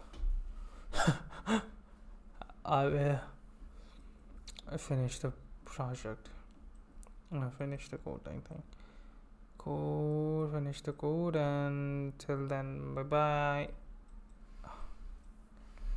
So go outside for a while, and then eventually we'll sleep. Bye bye. Thanks for coming to the stream, whoever came. Hi. Bye bye.